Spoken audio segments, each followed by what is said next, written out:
Yeah, there's like an extra step with YouTube. It's like, this is the price for being my own engineer. Yeah. I'm like, I'm a technocrat. I don't need any help. I'm gonna start all my shows up weird with my yellowed out screen. So that this open, this can close. So glad I figured out the secret with the printer. That was always a hassle. All right, let's get started. You ready? I'm ready. All right. Hello and welcome to the Technocrat Live. I'm your host, Matthew Newhall, and this is my guest, Anthony Cassar. Welcome. Yeah. Thank you so much for coming on. No notice. No problem. Well, a little bit of notice. A little bit we changed the time, so we're sorry if you didn't tune in, but you can always catch the end of it and then go back and watch the beginning later. So that is something I should let you guys know. I try to roughly aim for 8 p.m. on Thursdays, but there's no guarantees. There's going to be shows out of the blue. So if you're not subscribed, you're losing. You're losing life. You're losing the Technocrat Live Show. And the Technocrat Live Show is your access to the Technocracy. And the Technocracy will own you, whether you want to be owned or not. So, absolutely I am on. Of course, this person who's asking me if I'm on in text does not know. And I am, yes. All right, so we just started. Welcome. So thank you so much for coming on. I appreciate it. And this is your second time on the show. Second time. So it was a while ago, right? It was about a year ago. I tried to ping you a couple of times during tax season, but that didn't work out. That's a bad time. Yeah. That's officially like. I could be on the show, or I could do your taxes. Which one? So you get. Why don't you let everybody know? Give everybody a quick bio, just a few sentences, and let them know who you are and what you do and what your interests are. You know. Okay, I'm Anthony Cassar. I'm a CPA. I have a practice here in Freeport, right across the street from Matt's new location. Freeport, New York. And also at his old location in Plainview. Right. We do small business and individual taxes, and the firm's growing fast, and we're looking for anybody who wants to be a CPA to join us. Anybody wants to be a CPA, join us. Yeah. That's pretty awesome. Might take 5 years of school and a bunch of exams, but we want you. We want you. We're ready to onboard you. We'll take you. 5 years. We'll take you in 5 years. It's a long ramp. It goes fast. It goes fast. It does go fast. Well, I guess like I don't know. So I think that life goes faster when it's predictable, and of course, what's more predictable than math? So you would think, yeah. You would think. There's a whole room of people banging their head against the monitor, going, "Why doesn't this add up?" Fair enough. Yeah. So any hobbies or anything you want to tell people about, or fun stuff, or what? Fun stuff. You know? I like to do stuff outside, build things, create things. Okay. You know, have a couple of projects going. An outdoorsy type. Excellent. Outdoors, indoors. I don't think you told me that before. Yeah. No. Yeah. I mean, I kind of guessed from something that I'll bring up later, but you know. Well, if you've seen the office in Plainview, we got creative with that. We put the barnwood up and redid the floors. Oh, you did that? Yes. You decorated that? That was all me. It's pretty awesome. Yeah. Yeah, it's not bad. It feels like the whole rustic cabin thing inside an office park. Like right. I'm outside but inside. What's happening here? Yeah. You know? Modern windows, but old school reclaimed wood. Wood. Yep. Did you reclaim it? Yes. Where'd you reclaim it from? Off my property upstate. We had a house that was falling apart. It's your own reclaimed wood? Yes. Wow. So it's got memories. That's practically Norm stuff. Yeah. Yeah, wow, that's pretty good. Yeah, so we did that. And of course, I've rebuilt a couple of Zambonis, right? The floor scrubbers, my EVs, the blue machines that we drove around. Yeah, I know. Yeah. I know. I've seen them. Yeah. But I've never had you on the air to ask you why you have a fucking Zamboni in an office. Right. Right. Like, you know what? I don't think we can have a good enough lawsuit with the floors at this level of slickness. They need to be even more polished. Even more polished, yes. And if you've been to Plainview, they need to be polished. They do. Just polished would be nice. Right, right. Yeah. But yeah, I mean, it's interesting when you bring in a new client that doesn't know who you are. They're recommended to you. They're sitting in my office and they're trying to figure out, why is there a Zamboni here? Yeah. And then they realize, no, there's two. Right. So it's like you're like, why is there a Zamboni in this accounting office? Yeah. And then you realize that there's a second Zamboni. Oh, yeah. Because it's not enough to have one Zamboni. You need to have a backup Zamboni. Is this like an investment strategy? Parts. Should everybody be buying Zambonis? There is a secondhand market for them. I could tell you that. All right. Yeah. That's pretty cool. I would imagine it's a very thin market, though, right? I mean, You'd there's only be so many surprised. ice rinks. So you've come to find That's the out. thing that Deadpool killed people with on the ice. If you don't know what the hell we're talking about, Yeah, well, go watch Deadpool. yeah, he did. But yeah, they use them for a lot of applications, not just cleaning floors. They use them for polishing concrete, cleaning up. Supermarkets, every time they lay down those big floors in big spaces, they polish the concrete. They use those things. Yeah. Yeah. So. I'm gonna guess that that person who just popped on was Ariella. Hey, Ariella, welcome. Thanks for tuning in. All right.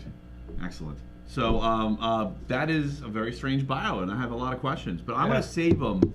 I'm going to save them for later. Okay. Until after the news. After the news. Was I doing the news when you were on last time? Yes. I was doing this. You did the news. The news, well, the news will come in 1 second. As soon as I beg you guys for virtual currency in the form of your likes and your loves and give us a subscribe, because then you won't know when I do a weird show, and then you'll miss people like Anthony. And then who are you, really? What have you accomplished in life if you don't see Anthony when he comes on? Wow. You know? Right? That's deep. It is deep. Yeah. You know, I mean, but seriously, like this is the world now, right? You know, you got something to say, you're gonna say it here. I'm gonna say it here. You're gonna say it here. Like maybe not something, you know, not something you want to say to one specific person, although you could do that too. No. But you know, maybe I should encourage my guests to have secret messages to people. Well. Just like a message for somebody to see if they watched. You could do that if you want. I could test my clients. You could test your clients. Even worse, I could test my staff. Yeah, we'll know if you're watching. We'll see you pop. No, it doesn't really. YouTube's pretty private with your. If you haven't sent your stuff to public, it's like no, you can't see who's watching. Oh. Yeah. Too bad. It'd be really kind of cool in like a technocrat kind of way. Yeah, so please subscribe. Also, the number one thing I want you guys to do is comment, ask questions, ask me questions, ask Anthony questions.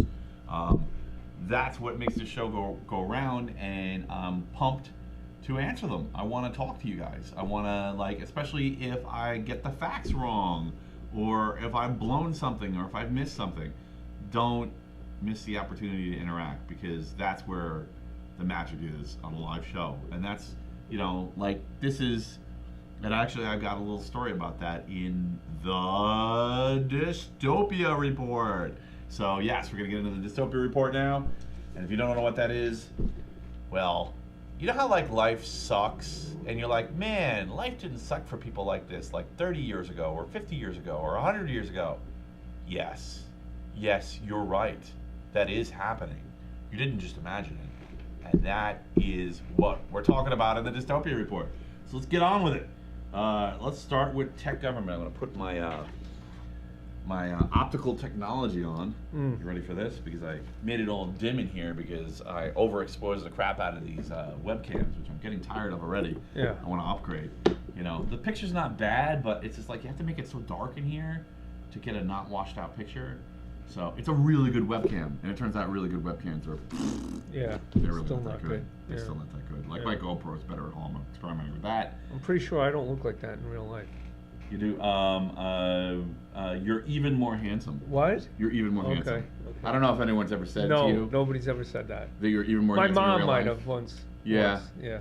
Okay. Fair Yeah. enough. Yeah. Well, thanks, Mom. Love you, Mom. I love you, Mom. Hey, Mom, look, no hands. All right. So, tech government. Saudi Arabia joins the EU in mandating USB-C as a charging port type. So I don't know if you had seen this story or heard about it, but it's a very green initiative. The EU was all over all over companies, following, I think, in Brazil's footsteps, because I think they were more worried about the personal financial problems it was causing people, like, you know, wasting money on cables every time they got a new phone. Yeah. And then the EU said, well, all these cables are waste, so we want to save the planet. And Saudi Arabia also did it, and I have no idea why. It didn't actually say why they did it, but they are mandating USB-C as the standardized charging port. This is not necessarily a bad thing in the sense that USB-C is pretty useful. In fact, Apple now uses it on some of their high-end laptops as the charging port for a laptop. So you can guess that you can get a lot of power through that, and it's pretty flexible. So this shouldn't create any technical problems in the short term. And so I'm kind of in favor of it for now. But I could see this becoming a problem later when you need a different format to get more current through the wire into your laptop or tablet or phone or whatever. So it's not wireless. No, it's just it's a normal USB-C connection. It's the ones that Androids use right now. Oh, okay. So the Androids use it. Not all the Android phones, but a lot of Android phones use it. But this is particularly a problem with Apple. They were using lightning cables for a lot of their stuff. Right. Because for one thing, because they're cheaper. But the problem is then you're buying, like let's say you have a cable and a spare. You have two charging ports, and you have a spare cable. So you have 3 cables. So every time you bought a new phone, you'd buy 3 cables, and they'd end up in the garbage. Yeah. And I mean, it is a real problem. Like I have like 2 or 3 bins of cables at home. So Definitely. I mean, it's not a big deal that I have that. Right. I mean, I'm a geek. This is what I do. But like, that's who I am. But like, people, if everyone in the world does that, that's a lot of cables. It's a lot. Yeah. Yeah. So, So I totally get it. I think it's just for being practical. But I think the thing that's really interesting is that Saudi Arabia is not exactly known as a green country. And they're not exactly known as a poor country, although there are definitely poor sections of Saudi Arabia. So they're just doing this because why the hell isn't everyone doing this? This is like a common sense thing now. So I think it's pretty much done. USB-C is going to be the standard for the moment. All right, so on to the Supreme Court. So this is kind of interesting. I'm gonna be a little colorful with this. The colorful part is the Supreme Court is basically agreeing to let the White House yell at the weather. And what I mean by that is, like Old Man Yells at Cloud, very famous Osborne's from the first season where he's shoveling sand into the ocean to try to protect his campfire because the tide's coming in. That's basically what the Supreme Court just told the White House they're allowed to do. And the reason why, I don't think we're doing through politics here, so no names. Oh. Yeah, and that goes for you guys too in the comments. No names. You can talk about White House and Congress There might be a little and bills. I'm biting my lip. Yeah. And because it triggers people, you know what? And it's just like I've had amazing political conversations on here, but no political naming. Right. And there's that one little change, huge difference. Yeah. Oh my God! It just it's so much of a healthier conversation. I agree. Yeah. So,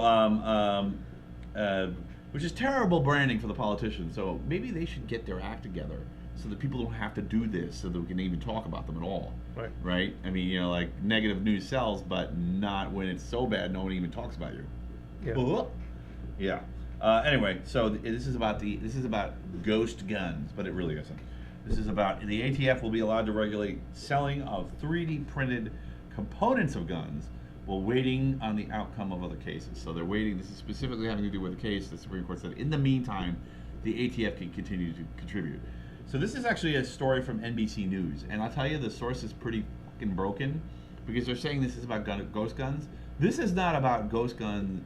The story goes on to talk about 3D printed guns. This is not about 3D printed guns at all. And it's only about ghost guns in the sense of 80% receivers. So what this is actually is the ATF had a rule, and they said, okay, a receiver is a receiver if it's 80% built. Because they said, okay, how is a block of metal that you could make a gun out of a receiver? No. Okay, when does it become a receiver on a gun? Right. This is, in case you don't know why I keep mentioning this particular part of a gun, the receiver is the thing that usually houses the trigger housing, and that's the part they stamp the serial number on that says this gun is this gun, right? So, you have a kind of a ship of thesis problem. Have you ever heard of that? Do you know what that is? No. So it was a philosophical question presented in, I think, ancient Greece. Anyway, the ship is the ship really still the ship? If how many parts have to be changed out before it's not the same ship anymore? So in other words, like if you change the mast on a ship, is it still the same ship? Right. Probably, yeah. Yeah. Most people would agree. Okay. How about if you change the oars? Same ship. Same ship. What about if you redo the hull? What if you put a new keel on it? Right. You know, what if you change all the doors? What if it's got a new rudder? What if you change the name? What if you change the name?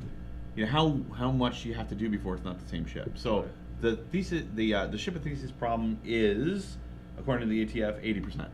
That is when it's 80% is when it's A gun. you know 80% of it is when it's a gun receiver and it has to be regulated and tracked. And so this actually has to do with sale. Not only that, it doesn't have to do anything to do with people building their own guns via like 3D printing or whatnot. It actually has to do with people selling guns to each other. So it was very they were very weaselly with the way they picked their words on NBC News. So the real problem here is that understanding what parts are needed to build something like a firearm is actually the bigger hurdle than obtaining the parts to do it. Right. Right. So that's why any regulation in this space is pretty stupid. I mean, I understand why they're doing it. It's just really just throwing snowballs at a mountain. You know, the worst thing you're going to do is just create an avalanche of blowback. Right. You know, but most likely what you're going to do is nothing. It's just going to floof every time you throw a snowball and nothing's going to happen. So, but it's kind of interesting because this is going to become an increasing problem. There are some mechanical devices, guns being the hottest button issue of them, but there are some mechanical devices that are regulated in the 3D printing world. It doesn't matter anymore. I mean, there is a full design out there that requires no parts from existing firearms. The only thing it has in common with existing firearms is the ammo. Right. Like you literally the only metal parts you need is a pipe, a spring, and a pin, which can be a nail. Right. And that's it. And the rest is plastic. Yeah. And it's a fully automatic submachine gun. Wow. Yeah. So like this is like over. I don't even know why we're even having this battle anymore. How much is that printer? Well, so that printer's cheap. You can build it on an Ender 3 Pro. There's one sitting in the ballpark. Ooh. You can print it on that printer. Really? Yes, Ender 3 Pro, a $200 printer, can print the FGC9, and it is not good forever, but it is definitely good for sure for hundreds and hundreds and hundreds of rounds. Wow. Okay, Paul, don't touch the machine. Yeah. You like to razz Paul a lot. Yeah. Paul's been on the show before, so I'm not too worried about you calling him out in public. But yeah. So this is and of course they're open source. Yeah. So you can't put code in there to tell it don't print this gun or don't print this part, because first of all you'll just work around it. I mean, there's a million ways to skin a cat, so you literally just rotate the thing and it won't recognize it. But even if you put code in there that was effective at that, which would basically have to be pretty advanced AI to not get fooled, then it's open source, so people just take that piece out when they download it and compile their own version of the operating system for the 3D printer. Right. It's over, man. You can't undo this. Wow. You know, so and 3D printing is a pretty significant economy, so you can't mess with it either. All right, so anyway, I just thought that was kind of interesting. NBC News printing a story that's relevant, but really kind of not. So, remember I mentioned we were talking about the possibility of having an outside influence of affecting people outside of our little podcast here. Turns out there's a guy, a YouTuber, not just a YouTuber, but a Twitch and another platform too, Facebook maybe, I don't know, whatever. 15 million subscribers this guy has. Wow. He's a New Yorker, or at least he came to New York for the purpose of doing a giveaway. Oh no. He did a giveaway in Union Square. I've never heard of this before. It's kind of crazy. So he did a giveaway in Union Square, and a lot of people turned out. Enough people that it was pedestrian gridlocked for blocks. Yeah. He was giving away like PS5s and Wii's and TVs and electronic equipment. He showed up in an SUV, and there's a picture of his SUV just completely swarmed. Yeah. So he actually showed up, and he got out, and he was giving goods away. And I think that in order to try to game the crowd, some people had brought like fireworks and stuff, and were throwing fireworks at each other, trying to get each other to leave. And of course, if you're like an adult male of fighting age, let's just say, right, you can probably be okay if somebody throws an M80 at you, because you'll just bat it onto the ground. Not if you're a kid. Nope. Yeah. There were 60 arrests. Several cops were injured. The police removed him for his own safety. They basically said, "You're coming with us, or you're going to die," and he went with them. Yeah. They didn't arrest him. Right. He voluntarily left because it got too crazy. New York City declared that this was a level 4 event, which is the highest event. Basically, this is on par with like 9/11 or terrorist attacks. Wow. That's how crazy it was for them. And I don't know how long. I saw the videos. They were nuts. You know what I'm talking about then? Yes. Yeah. I don't remember. I actually didn't write his name down, but I kind of made a decision not to. But it's easy to find this. I mean, yeah, it was nuts, huh? Yeah. It was a multi-block riot. Yeah. And speaking of which, NYPD is actually thinking about formally charging him, and it's like a 10-year felony with the Riot Act. Yeah. For basically creating mayhem in the middle of downtown Manhattan. So. Kind of interesting. A little bit of a warning about flash mobs. I mean, they never got this crazy before, but it basically was a flash mob. Like things were relatively clear. People were lining up for hours ahead of time, but right before he showed up, it was relatively clear, and all of a sudden, blocks were blocked off. Yeah. People just descended on Union Square. And I mean, I've been to Union Square. It's not a small place. It is a fairly large park. You it's have not all like the Central subways. Park big, but No, but you have the subways right there. Mm-hmm. You have all those buildings there. Yeah. With people trying to get out of work. It's actually a good spot issue. to have an event. Yeah. An impromptu event, and people do it all the time. There's street performers. They're not all permitted. Come on. No. Some of there is permitted stuff going on, and they have like fairs and things there. But it's like, like if you're in a rural state, just to put this in perspective. Imagine a state fair. Like, you can pack the amount of vendors that you would have in like a moderate sized state fair in a Union Square. That's how big Union Square is. It's big, yeah. It's pretty big. Yeah. So for them to completely elbow to elbow pedestrian lock Union Square and all the blocks around it is insane. Yeah. So just kind of a sign of where things are and where they're going. Wow! I just got a message that someone knows someone who was caught in the Union Square mess. That's pretty funny. I don't know. Let me know if they were. Let me know if this anonymous person was. If they were there for the event, or if they just happened to walk into the wrong place, wrong time. Okay, so on to tech. That was tech government and all the things that where tech is, where bureaucracy interacts with technocracy. So, and that's been happening more and more. That's kind of your business, right? It's totally my business. Yeah. I think it's most of everybody's business now. I mean, even farmers like fighting with their tractors because John Deere doesn't want to let them fix them. Right. I mean, it's everywhere. So, and now with AI, forget it. There's really no field that's safe anymore. If there's anything that was ever safe, it's not safe anymore. So tech. Let's get on to tech. So, I have something to say. Speaking of which, of John Deere and durable goods. Durable goods are always supposed to be more than the sum of the parts.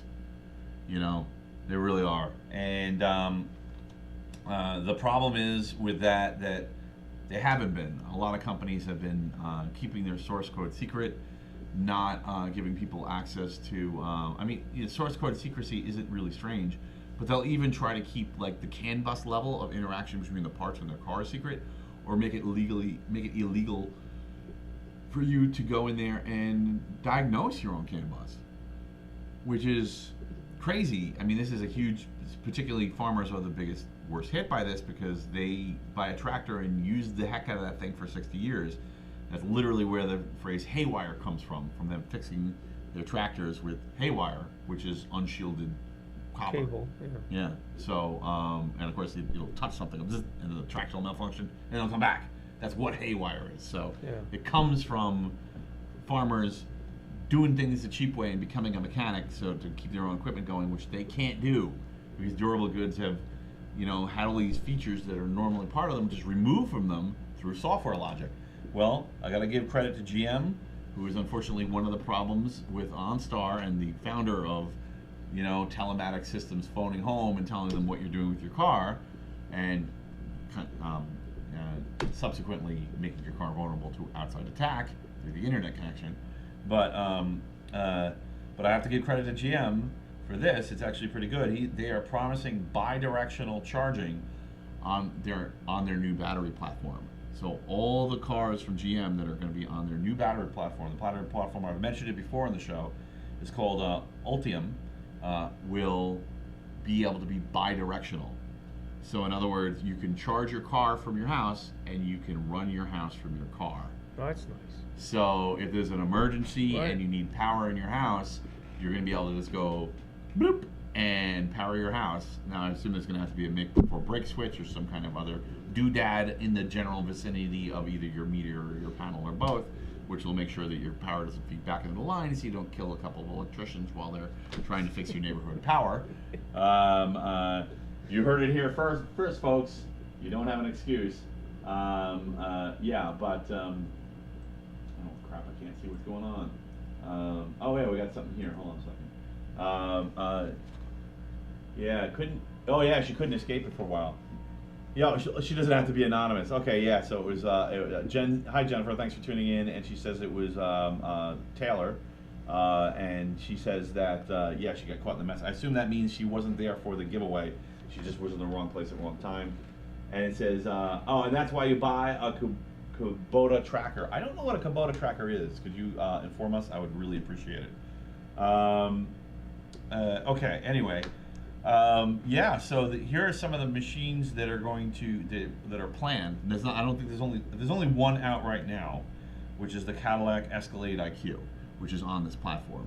So if you buy a Cadillac Escalade IQ, even if it isn't set up to do it now, you should be able to just hit a button and charge your house, assuming your house is wired for it. Right. Something to think about when you rewire your house to get fast charging in your electric car, which everyone's going to have to do. Correct. And unfortunately, that probably means in some cases you're going to have to upgrade the panel, which is right there a $4,000 job. But if you're doing that anyway, install a make before break switch at the same time. You're going to save yourself some bucks, and now you have the ability to run your house's power off your car when the power goes out. Yeah. So also, this has kind of interesting implications for people who are planning off-grid properties. Yep. Right? You know, especially if you're planning on just visiting them, and you don't want a noisy generator bothering you in the middle of the night. Pull your car up, plug your cabin in, and you're good to go for the weekend. You still have enough electricity to get to a charging point in town. Right. So, very, very cool. Adds a lot of flexibility and choices. Also, people who work in construction, this means you can set up your truck as worksite power, which was one of the big suggestions on early hybrid Volt style hybrid trucks. There was a company that made them. Oh my God, the name escapes me. But anyway, there was a company that would retrofit Chevy trucks with Volt style upgrades. Yeah. And that was one of their big pitches: is hey, you don't need a generator. Right. This is your worksite power. Right. And I think Ford has actually advertised that for their pickup trucks, but Chevy's saying we don't care what kind of vehicle you have. You can do it no matter what it is. Right. So I mean, the vehicles here listed. The listed vehicles are GM Sierra EV, Chevrolet Blazer, which is an SUV, not a full-on truck. Right. And Equinox, which is pretty much a car. It's technically a truck, but also I happen to know for a fact that since they announced the whole platform, the Ultimate platform will include the new redesign of the Bolt. So you'll be able to do a compact car and run your house off your compact car. So and that's like $30,000. I mean, just doing solar and batteries is going to be more than $30,000. Oh, easy. So we're talking about having backup power without spending a lot of money and getting a free car in it. I was gonna say you just did an ad for GM. Yeah. They're hell with solar. Oh, Kubota makes everything that John Deere makes. Oh, okay, so it's John Deere's parent company. Yeah, John Deere's terrible. Competition, yeah. Oh, I see. They're not parents or they're competition. Competition for it. Kubotas. Oh, you know tractors? Yeah. Really? Yeah. Why do you know tractors? That's why I love the news. Right? Why? Do you own a tractor? I mean, you own a Zamboni. I have a couple of tractors. You have a couple of tractors? Yeah. Why the fuck have you not told me about your tractors before? I can't give it all up on the first I have date. been to state fairs and checked out tractors for hours. Yeah. So Yeah. I have my father owned a tractor for a while. I do not own a tractor because I live in Long Island and everything's really compact here. Right. But it's no excuse. I have 3 of them. I mean, if I could live out east, I would. Yeah. But I can't. I gotta live in Nassau County or Queens, so that's. I got one in Levittown. You got one in Levittown? Yeah. What are you gonna? Do you get on? Do you like ride around and put the riding mower attachment on and wave at the neighbors for the 2 minutes it takes to mow the lawn that way? So yeah, it takes less than that. So technically speaking, they were lawn tractors, right, for golf courses. Mm-hmm. The 7-head monsters with they Jesus. just drop down. Right. So I got this idea. For mass murder of zombies. We also. could do that too in the zombie apocalypse. It would help them clear the path. Right. But yeah, no, I got rid of the cutting heads. Mm-hmm. Put on some receivers like tow hitch receivers. Mm-hmm. Wired it for LED lights, winch, 8 tows. They're 4-wheel drive. That is awesome. They carry everything. What are you, fucking Tim Taylor? I don't know. No, not Tim. No. No. He's more like a personality. No. But I mean, like, well, Yeah. no, actually, he is a motorhead in real life. He the is, actor who plays him. Yeah. Yeah. Tim Allen is a motorhead. He had one of the best, mid '90s. When he was at his height, he had one of the most hopped up Impala SS's you can get on your hand, you can get your hands on. So, like a crazy big block on that thing. So, yeah, he's real. He's legit. Yeah. So, yeah, I mean, you do all the peripheral upgrades, right? But then do you mess with the engine and stuff, or do you just? Not really. Okay. They're diesels, so, but they're Kubota engines. Okay. So they make a real good engine. It's diesel. Okay. And they pull, they push. Do you prefer carbureted or fuel injected? Fuel injected if I can. Yeah. Okay. But some of the stuff I have is pretty old, so it's carbureted. Okay. Yeah, I'm kind of curious. It's too bad you haven't tuned them up because I'd be curious what you could do to. They got a lot of torque to them. I mean, you could do anything with them. Well, right. I mean, so one of the things, if you don't know tractors, I know, like, please don't leave because we're talking about tractors, but it's an awesome conversation. If you just hang in there one more minute. So the thing that's really great about tractors is they don't go fast. Yeah. Or they go really slow, and there's a specific reason for that. Because they really change the gearing a lot. Yes. Where the engine rotates a lot of times for every time the wheels rotate or one of the accessories rotate or the hydraulic system controller rotates. So that when those things run, there's just an immense amount of torque in them. Yeah. So you can do things like, you really could just hook a tractor up to a building and rip it out of the ground. Yeah. If you can get the wheels to stick. Yeah. So, and the reason for that is, and it's funny because if you look at these old school tractors from back in the day, those are cool. They're only like 31 horsepower, 50 horsepower, like stuff that I've had a go-kart that does more than that. It's because the gearing's so high. Yeah. It'll only go 10 miles an hour at the top speed, or 15 miles an hour. But that's because the gearing's so high, it'll literally pull a boulder out of a cornfield, like a giant boulder, because it's that strong. It does. It's a lot of. If you just go on YouTube, I'm sure there's plenty of videos of tractors flipping themselves over. Yeah. When people try to pull something too heavy with it. Yeah. Because the tractor can pull it, it just doesn't have enough engine in the front to hold it down. Yeah. So they tend to make the engines very skookum, because why not? The weight only helps the tractor work better. Right. Yeah. It's not like you're gonna take it on the autobahn and be oh man, if I only was 100 pounds lighter, I could go faster. No. Yeah, nobody cares. So very interesting profile for that. Matt, I like this guy. He seems pretty cool. Yeah, I don't like him at all. Sorry, Ariel. Yeah. No, he's awesome. Yeah, why do you think I had him on? Duh. If you want to see people that you're gonna like, come to the Technocrat Live. Yeah. See how it is there? Yeah, pretty easy, right? Very simple formula. Really smooth. Yeah. Just segued right into it. I've been doing this for hundreds of episodes. So I was doing Lilac for like 20, 30 years before that. I mean, that was the ballpark's the 3rd location. Wow. Yeah, I was doing it at school. Yeah. And there was even a group before Lilac that was like Lilac that I was doing before Lilac. It's crazy. I'm out of my mind. Yeah.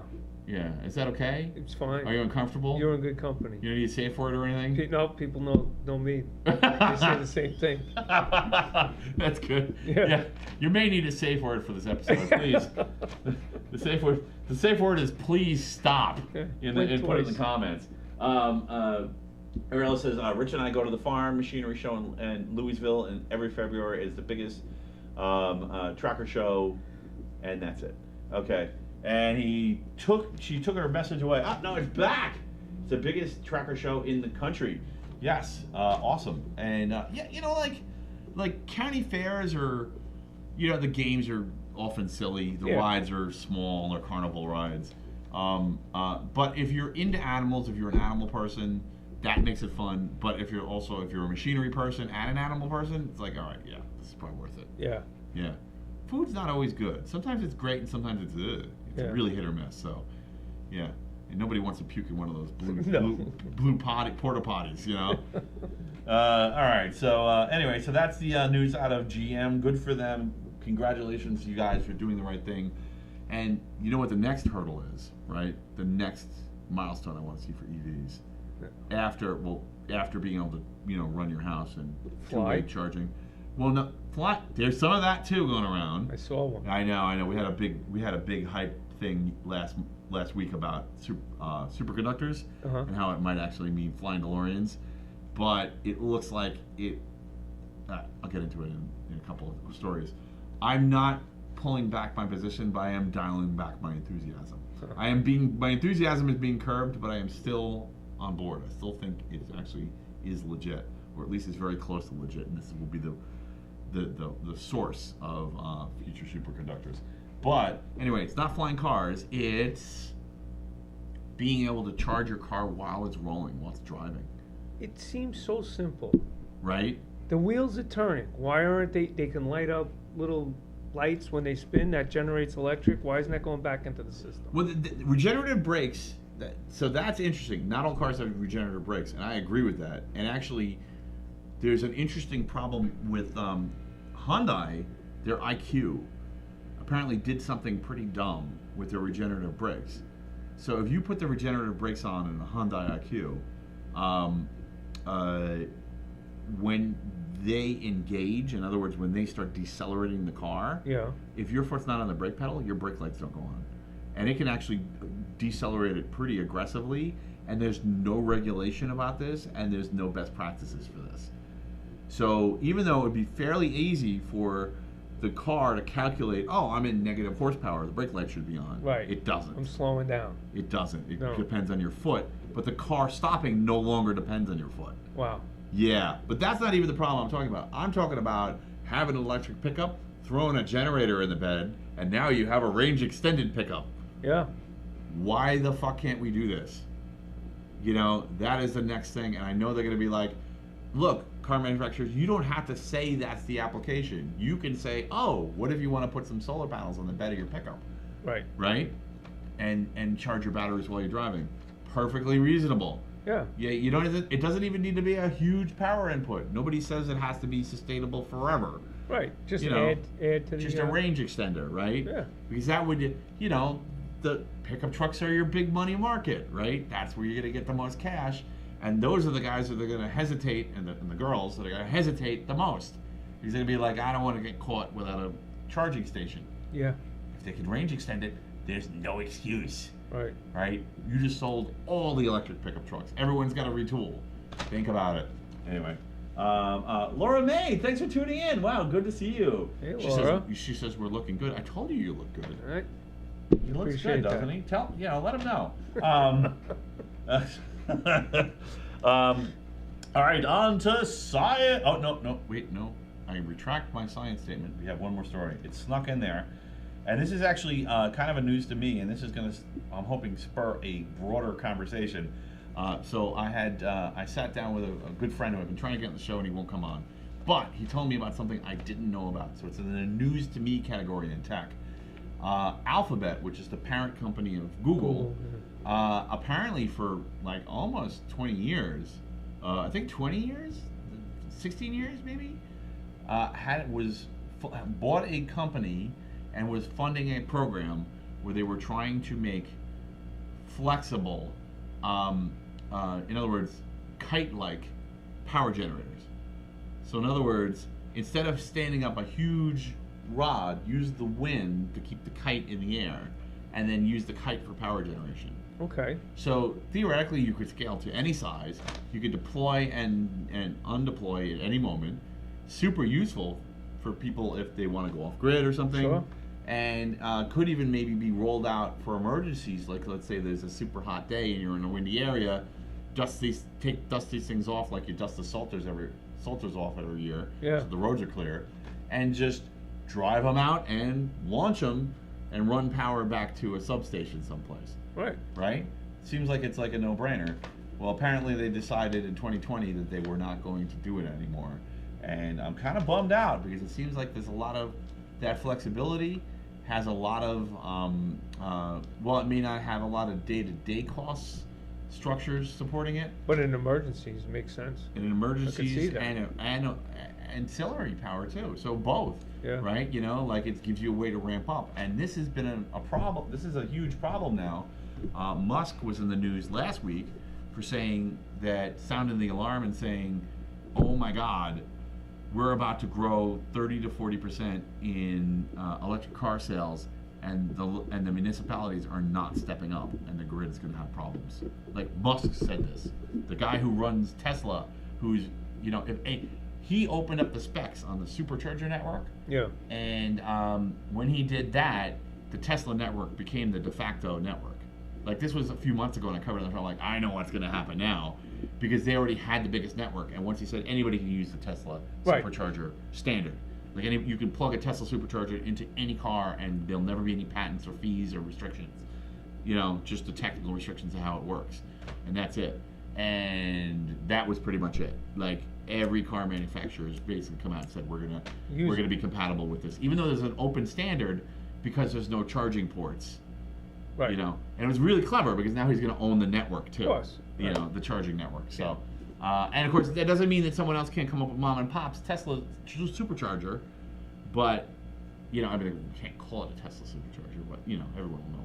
Where It'll just be like the gas nozzle you put in your gas tank. It's just a gas nozzle. Nobody will think about what the standard is that defines it's this many millimeters across. Right. Right. So it'll be like that, but you know. Brilliant. Anyway, but he gave out a warning. He said the grid's going to become unstable like really soon. I'm glad he finally said it. Yeah, me too. Well, that's the good thing about him. You know, some of the things he says people don't like, but he will also say the hard thing that everyone else is too much of a coward to say. To say it, yeah. Yeah, I don't know. So, I'm really bummed out about this. I'm not being mean to Alphabet. You know, I mean, there's plenty to be mean to them about, but this is not one of them. Good for them for funding it as long as they did. But I'm really bummed out that it dropped out right when we seem to need it. Right. That seems to happen a lot, right? You know, like you get this project and it seems really promising and it's going to solve a problem, and as soon as the problem comes along to solve it, 2 months ago they shit canned it. Yeah. Like what? Timing's everything. Yeah, it really is. So, Ariel says all about control. The government will not allow range extenders. Yeah, well, that's probably, you see, there's a theme here, right? You got the range extenders in the back of your pickup, or you could have a kite in the back of your pickup. Either one would give you power generation off grid if you wanted it to. Yes, I kind of agree with you, Ariella. This is really, now as technology is starting to break out of the mold that we used to be in, and we're, you know, I can give you a clear-cut example that is not a conspiracy theory, it's conspiracy fact. You can go look it up on their website. The NHTSA has a standard that requires your tires have air in them. Right? Not a solid tire. You can't have not a solid tire, because those are dangerous. I get that, but not a tweel. You can't. So tweel is a brand name. I covered this a few years ago on the show of a sprung non-pneumatic tire. What? The roof is leaking. The roof is leaking? Yeah, I'm getting wet. Did it just drip on you? It's dripping right now. Yep. What the fuck? I am so sorry. How are we on the framing? Maybe I can move you over a bit. Yeah. Sorry about that. Okay. I'm still in frame. Okay. All right. Good. Sorry about that. Yeah, no, we're good. Yeah. We're good. If it keeps dripping on you, let me know. And Yeah. I'm not going to short out. Maybe we may have to take a mop break, people. You know, let us know if we start swimming and we don't even realize it. We're your favorite dudes, Laura. Jesus, wow. Wow, Laura. Cheers, man. Cheers, We're Laura's favorite dudes. Yeah. You heard it here first. Good intel. Anyway, so it's crazy. So tweels are illegally used on the highway. So what are they? So a tweel is a rubber sprung wheel. Okay. So in other words, you have a tread, right, and then inside of that you have almost like this curved strips of metal. It looks like a wagon wheel, okay, but it's rubber. Yeah. So they basically did that so it's twisted, so that creates a grade of deflection. So it'll deflect a little bit easily, but it's got a lot of resistance to a lot of deflection. Right. But here's the crazy thing about tweels, right? You could just retread a tweel safely, unlike a pneumatic tire. Yeah. Right. So I mean, I don't know if you have any. all over the highway. I don't know if you have. Yeah, exactly. But like retreading pneumatic tires can be pretty dangerous, especially if it's a 4-tire vehicle. But retreading a tweel, even if the tread came off the tweel's still a tweel. Right. It's not going to lose all its air and blow and send the car careening off the road. Right. So there's really no reason for this NHTSA regulation anymore, but they don't want to change it. You know why? I think I know why. Because then spike strips won't work. The cops can't stop a vehicle. Yeah. And the cops are obsessed with car chases. Wow. I mean, they kill a lot of people in car chases. Yeah. So they're obsessed with this unsafe thing, and they're actually preventing this much more environmentally friendly technology from coming on by insisting on people use pneumatic tires. Huh. Right? Yeah. So you're absolutely right, Ariella. I think the government will not allow range extenders because it has its own crazy ass shit that it wants to promote. It doesn't like the idea of people being able to just pull over and like, oh, okay, we're here for a week. Yeah. Right? They don't want that. Nope. And that is not for anyone's safety. That is the kind of the opposite of safety, actually. So, I mean, I would be the guy to get a speeding ticket in the middle of a zombie apocalypse. I mean, it's gonna happen. Yeah. You know. So the speeding part. The speeding, well, definitely the speeding part. Yeah. It's a zombie. I'll be like, no, cops are paying attention. Woo! Are you kidding me? Fines. You know. And, oh, you're a bureaucrat, not a zombie. Sorry, I just thought you were a zombie. Sorry. But I repeat myself. Anyway. Let's get back to it. Yeah. Yeah, so I mean, it really sucks that they don't allow those technologies. I wish they did. All right, so have you heard about the super collider? I'm curious. I mean, it's the super collider. Oh my God, not the super collider. The superconductor. Have you heard about the superconductor? No. The collider, yes. The conductor, no. Yes, super colliders there's one in B&L. Yeah. No, so the superconductor was huge news last week for like 2 days. Oh. And those 2 days happened to coincide with the show. And a lot of people have come out. I came out on the show and I did an hour-long bit on it. You do get a ticket for being alive. New York is that short from SpongeBob. I hope somebody puts it in the comments. The short from SpongeBob where in the first season, I forget what episode it was, where a car blows up and then it's completely incinerated. It's just a blackened shell and a cop puts a ticket on it 2 seconds later. That is New York, right? Is New York. That literally will happen exactly like I just described it. I've just got a message from DEF CON. I don't know if that means that I'm being hacked. It's from Lee. He's been on the show before. Hey, Lee. Anyway, yes, there was a small possibility I could have gone to DEF CON, but I just didn't.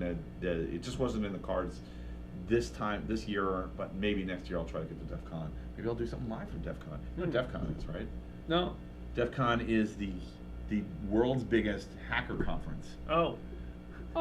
In Las Vegas. Yeah, Vegas, yeah. Yeah. So like you don't want to go anywhere near Vegas during this thing if you haven't patched your stuff. Yeah. Right? You better. Yeah. This is when you find out if your John Deere is really worth good. them controlling it completely because they'll hack it if they can. Yeah. Yeah. So incidentally, there's also a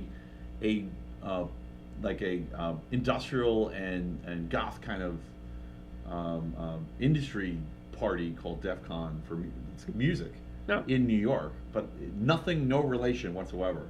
It seems like the people who go to either thing are completely unaware of the other thing. Right. So it's pretty interesting. I'm like the union of that entire set. So you could put them together. I'm aware of both. Both, yeah. Yeah. But name collision, yeah, that's why we need scope, people. We need scope. All right, so that's a computer science joke. Do I seem a little hyper? What's in this coffee? Coffee. Clearly, I need more of it. Yeah, well, Paul's not here to mix any drinks either. Maybe I need to slow down. Would you like some wine? Wine is nice. Would you like some? I wouldn't mind. All right, cool, excellent. So I opened this last week, so it's fresh. Yeah. It is cold because I keep them in the fridge to keep them good. Keep them good. So sorry about that. I hope you don't mind cold wine. There you go. Enjoy. Last time we had Emily bring drinks. Yeah, I know. It's funny when I was still in at the ballpark. One time, a couple of times, I think Paul brought me a drink. Yeah, Paul's good like that. It's awesome. So I got to compliment his outstanding bartending skills. Yeah. He actually did a show just on cocktails. Yeah. TTL just on cocktails. I send him suggestions all the time. Yeah. And he rejects them almost all the time. Wow. He's not a nice guy like that. Yeah. Yeah. Yeah. Cheers. Yeah. Cheers. I love the speedball here on the Technocrat Live. So let me get into the superconductors. So the name of the superconductor in question was LK99, and I'm sorry, this is still news. First of all, for a number of reasons, but I'm going to talk about the prospects of this superconductor first. A lot of news organizations are saying it's a bust. Okay, so there was two papers that came out with a very specific recipe, a somewhat specific recipe with very common materials. It's just lead, copper, phosphorus, and I don't remember. Anyway, it was just like 4 ingredients. It was very simple, and you just had to bake it in a quartz tube and for 1,000 degrees for a day. Okay. And that would create small subsections of this. It's an experiment, right? They just tried a bunch of different things, and this one had the properties. They were able to get a piece out of it that had the properties they wanted, but they don't understand the manufacturing process. So, but they put the paper on and said, look, we managed to get a particular set of ingredients that was superconductive, right? So immediately everybody started trying to reproduce it. Right. Like lots of organizations. There were a couple organizations that said they did it. A couple organizations that said that they were able to get similar properties, but not the same, not fully superconductive. One organization said they were able to make it superconductive when it made it cold, so they were able to.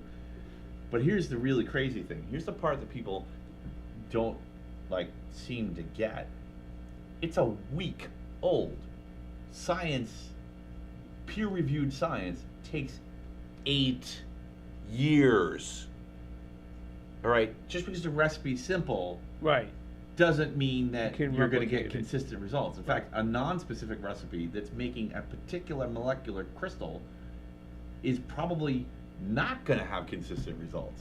This doesn't mean that this isn't a superconductor. This group of ingredients doesn't create a superconductor. And in fact, it's actually the opposite. They are able to run computer models. Like, there's organizations that are able to run computer models. This is not an experiment now. This is just a computer model showing that there are, I didn't write it down, that there's a particular kind of structure in something pairs. I don't remember what the name of it was. There's a particular kind of pair that's considered to be one of the ways you could achieve superconductivity at the molecular level. Right? There's strips of a particular, arrangement of electrons, right? You want the electrons to move without any resistance. Yeah, right. Right. So they have certain arrangements of it. They are able to make this work in a computer model. So this is just the manufacturing process. Just because you can't make this in your easy bake oven, doesn't mean it's not real. That this crystal isn't real. Yeah. It checks out in the simulations. So all these people saying that this is bogus are full of shit, and very non-scientific, especially from the same news organizations that said, oh, we've got 100% effective vaccine for COVID 3 months in. That was funny too. Yeah, and there's no side effects. Nothing bad will happen from No. I think I got shorter. it. It's bad. There's a lot of bad numbers out there. Yeah. No, I didn't even take it though. Yeah. It's just a lot of people didn't, and then Yeah. it was I think there was a lot of surprise, and there was a lot of pressure put on people to take it, and I am for herd immunity, and I am pro-vaccine in theory. Yes. But I expect the practice to be good. Yeah. And 3 months is not enough No. of testing, No. as is bearing out in public now.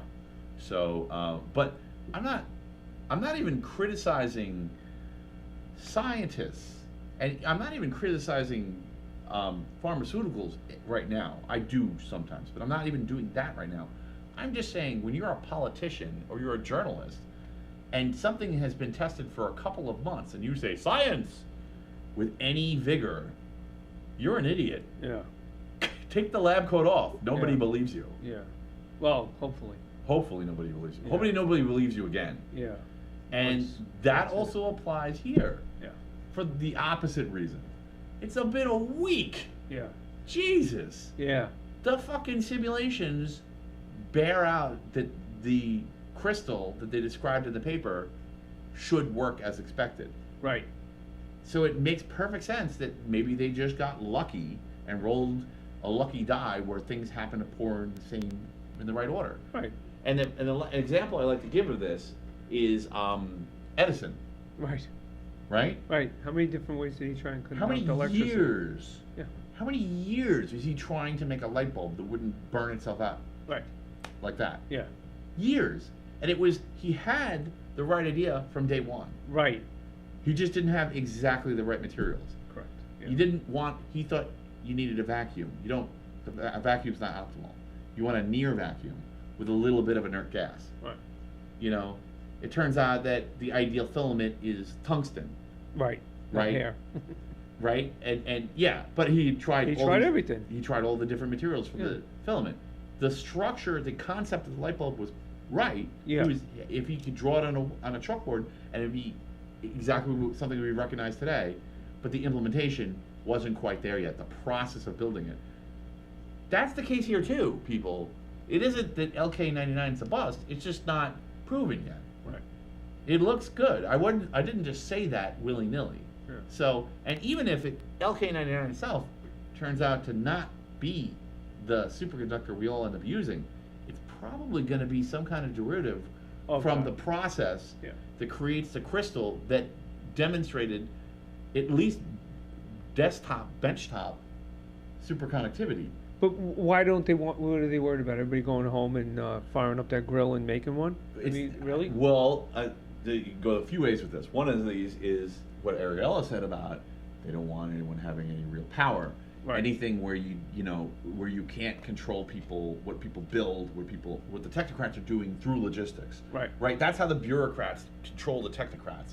Is through logistics. Yeah. You can't have this. You can't have this. You can build this. You can't build that. Right. You can spend this long on this, but not that long on that. Oh, by the way, you have to pay this many in taxes every year, or you die. Right. You know, we send the cops after you eventually. It takes a while, but yeah. like, yeah, and that is a control mechanism. You know, and it's not. If you don't believe me, go read some Sun Tzu. You know, logistics, supply lines are logistics, and supply lines are how you win a war.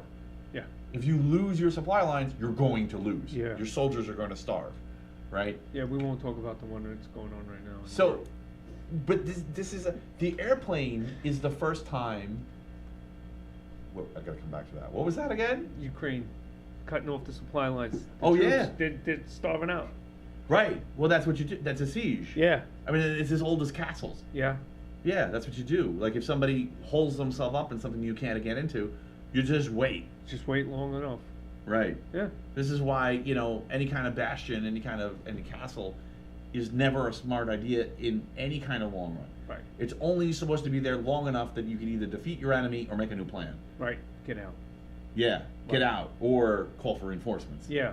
Right. If reinforcements ain't coming, you're just on a death watch. TikTok. They're fucking sending diseased cows over the wall, and you're gonna die of bubonic plague or some shit. Something's gonna get you. Something's gonna get you, Yeah. right? And that's kind of what I think they're doing with technology here. But the thing is, it's not working anymore because it's the little boy in the dam. There's just more and more cracks appearing, and they can't keep up with it anymore. So you talked about the energy, right? So why New York State has a stranglehold on producing your own electric, right? So think about, we did an analysis with somebody on putting solar panels on the house. So let's say it's $80,000. Let's say they give you $30,000 in tax credits. It's $50,000. It's 50 grand. Wow. You can make a lot of money investing $50,000 into something that's going to generate electric, right?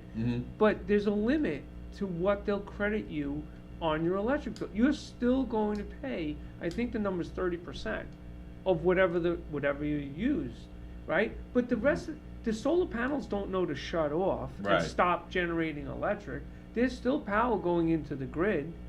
You get it. So why not? You want everybody to do this?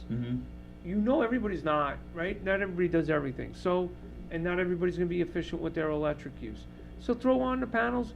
Give everybody whatever they generate in electric, that's what you generate. You get some extra money in your pocket, or you pay this week. Whatever it is. Why do they not do that? There's like a million YouTubes on taking a little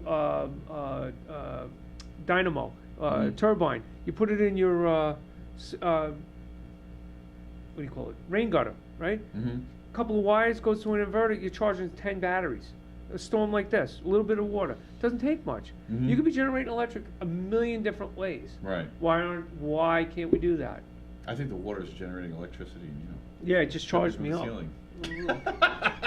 Yeah, no, agreed. Right? I mean, and just put a little 12-inch windmill on your roof. Why you can't do that? That's going to generate all little things. You can make a windmill out of up. an old alternator. Basically, if you have an old car sitting around, you're going to junk anyway. Pull the alternator out and stick blades on it. It's going to generate electric. Yeah. Why aren't we allowed to do that stuff? Yeah. Well, you can, but you can't hook up to the grid. It has to be a separate building. Standalone this, standalone that. It's not efficient. Right. Yeah, it's not efficient. And yeah, because there is a scale aspect to this. But I think one of the reasons specifically that this is a problem is if we are living in a superconductor world, the example I gave of the DeLorean, you're going to have 2 of the 3 technologies in Back to the Future 2 in that DeLorean. And one of them is the Mr. Fusion, and the other one is the flying car. Right. But there's something really interesting if you have essentially free energy, just garbage, that can be used to, power a car. Like any kind of, I'm giving an extreme example, but, you don't have to live in one place anymore. Right. You could have a truck-sized RV and just fly it to a new place. Right. Now you don't have to pay taxes in that place if you don't like the rate. You can shop around for where to live. Right. And now tax rates have to become competitive. Yeah. That's the real problem. That'd be interesting. That is going to happen. In fact, it's already starting to happen. And this is the movement where people have camping vans. Right. And camping buses and camping trucks. Yeah. So yeah, that's what that is. That's the beginning. That's the leading edge. Those people are kind of psychic with that. They're showing up in all the parking lots. You go home at night, late at night. You go through Hempstead Turnpike, Old Country Road. You see the shopping centers. There's a camper. All of a sudden, right? He's not going to be there in the morning, but he's plugged up to one of the lampposts. Yeah. What's he doing? Right. He's moving around. It's just starting. Well, New York has regulation, a lot of regulation against this. Yeah. So it's just starting here. It's just starting to overwhelm the system. Yeah. But like California and Oregon are completely overrun. Yeah. They passed laws about living in a camper on the street in Oregon because it used to be completely legal, but they're ignored because there's so many of them they can't do anything. They can't do about it. Yeah, because they won't enforce it because it is kind of a humanitarian thing, but at the same time, you could turn this around and be like, well, wait a minute, why can't there just be massive plots of land and people rent their spots? It used to be you'd have to have a physical address. Right. Hey, I'm at 1234 Elm Lane, and that was where you could find you, and that's how you knew, like a cop would look at your license and say, oh, you're 1234 Elm Lane, I know where you are, okay, now we can keep track of you. Right. Right? But we don't need to do that anymore. Because most people don't know this. Whoa, almost did it again. Most people don't know this, but that's right. You tuned in here to see when I'm going to spill a drink on someone next. It didn't happen. I stopped myself. It didn't happen yet. Yeah, but go ahead and taunt me. Maybe I'll make a foolish mistake. Yeah. Oh yeah. Ariella says people are shopping around where to live. People are leaving the blue states in droves, and that's true. And New York is the worst. Oh, yeah. You know, like I mean, so, but that's not just an anomaly. That's not just a trend. That is where it's going. Yeah. So, and one of the reasons you can confirm who a person is without a physical address is through encryption. You can create a private key and sign things and say, I am me. Yeah. And this is what a blockchain does. Yeah. This is one of the things that's happening. Blockchains present an addressing method for people without a permanent physical address. Right. You know who they are. And the interesting thing is, you know what the solution is to blockchain, to make the blockchains, if they start building quantum computers en masse, that's going to destroy most encryption algorithms. So blockchain could become like mass-produced quantum computers, not just a few universities have them, but the ones, you know, when our phones run on them. Yeah. That kind of shit. Yeah. You know, there's a real risk that encryption may become useless at that point. But that is the only way to get rid of that is also the beneficiary of the superconductor. Right. So if they build this suit, so they're for the first time, we're seeing the state between a rock and a hard place, right? You can squash superconductors, but then you don't get quantum computers, and then blockchain rules. Or you can let supercomputers happen, but the other properties that come with the superconductors that are necessary to build the quantum computers, Right. You know, en masse, not little ones, but like huge, you know, like huge ones that run everywhere. You know, to run everything on quantum computers, you have to let the superconductors loose, and then we're looking at flying cars, nearly free energy. Everybody's just to disconnect from the grid and ignore the rules because the benefits will be 100%. Right. You'll never be down. It won't even cost you anything. I mean, like with a superconductor, the calories are calories. Right. Right? You can run your air conditioner by getting on your exercise bike. Right. Right. You know, like you know how the professor did it with the coconuts in Gilligan's Island? That becomes real. Yeah. And at that point, there's no point to be in the grid anymore. Holy shit. So, shit is getting weird, man. We're getting very sci-fi out there. There's a reason they smashed that LK99 story. Sure. Yeah. Makes sense. Yeah. I mean, and because even if it is an LK99, this is a precursor. Right. It'll be something else. It could be something else. It could be, you know, ABC, HI1, no, 99's a year. So it'd be like, you know, it could be 2020 ABC, you know. And, but whatever it is that we end up using, whatever crystal structure that is derived from this is going to be the superconductor. It might just take a few more months. Who cares? Right. A few months. Who gives a shit? Anyway, hey, thank you everybody for tuning in. We got, Jen said, lol, I want to move to a red state, maybe purple. Oh, I won't move to a red state, maybe purple. There's not going to be blue and red states. Actually, that's one of the things that's people, you have to commit to a place for life right now, right? Or at least a big section of your life, you know, the childhood stage, the pre-child stage, the post-child, the empty nest stage. Yeah. You know, you're stuck for 20 years in a place. I mean, it takes a year to buy and sell a house, to change to change to residence. Yeah, just to move, yeah. Just to move. What happens when you can move in a day? I mean, I went cross country, and the boomers are the last people who experienced this en masse, but I experienced it personally. It is fucking awesome. Yeah. You don't like a place, you don't like a place you're traveling at, you just leave. Yeah. You know, I mean, of course, it's an enormous fuel cost, and I had the costs associated with having a property, and all my mail was going there, and that's what, you know, that's how I had a license, where if I got pulled over, they wouldn't, like, harass me. But that's going away. Yeah. You could just go wherever you want to go and just borrow a little piece of land for the moment. And it's kind of the anti-city. Right. Oh, it's not very easy to control people who don't need logistics lines. Mm-hmm. Yeah. So, yeah, there won't be any red states, and there won't be any blue states. They'll just be purple states. So, your problem solved. Ariel, campers are very common in the South and the Midwest. The numbers took me by surprise. Yeah, they are more common down there, but you know what I didn't see? Hey, Mary! Awesome! Thanks for tuning in. Yes, and I am still on the LK99 bandwagon. Hey, yeah, virtual address. You're going to have a virtual address. That's going to be a huge thing in the future. I agree with you, Rich. Smart verbiage. Yeah, so I'm so glad to see people who have been on the show tuning in, and I love having you guys being part of the conversation. It's almost like an impromptu panel. Look what you're inspiring. Yeah. Just with your physical beauty alone, according to Laura May. I didn't just make that up. All right. So you're quoting her. Okay. Yeah, quoting her. It's a quote, right? It's a quote. Apparently we look good. So, filters. Oh God, I'm so embarrassed. All right, so yeah, it's all Snapchat filters, folks.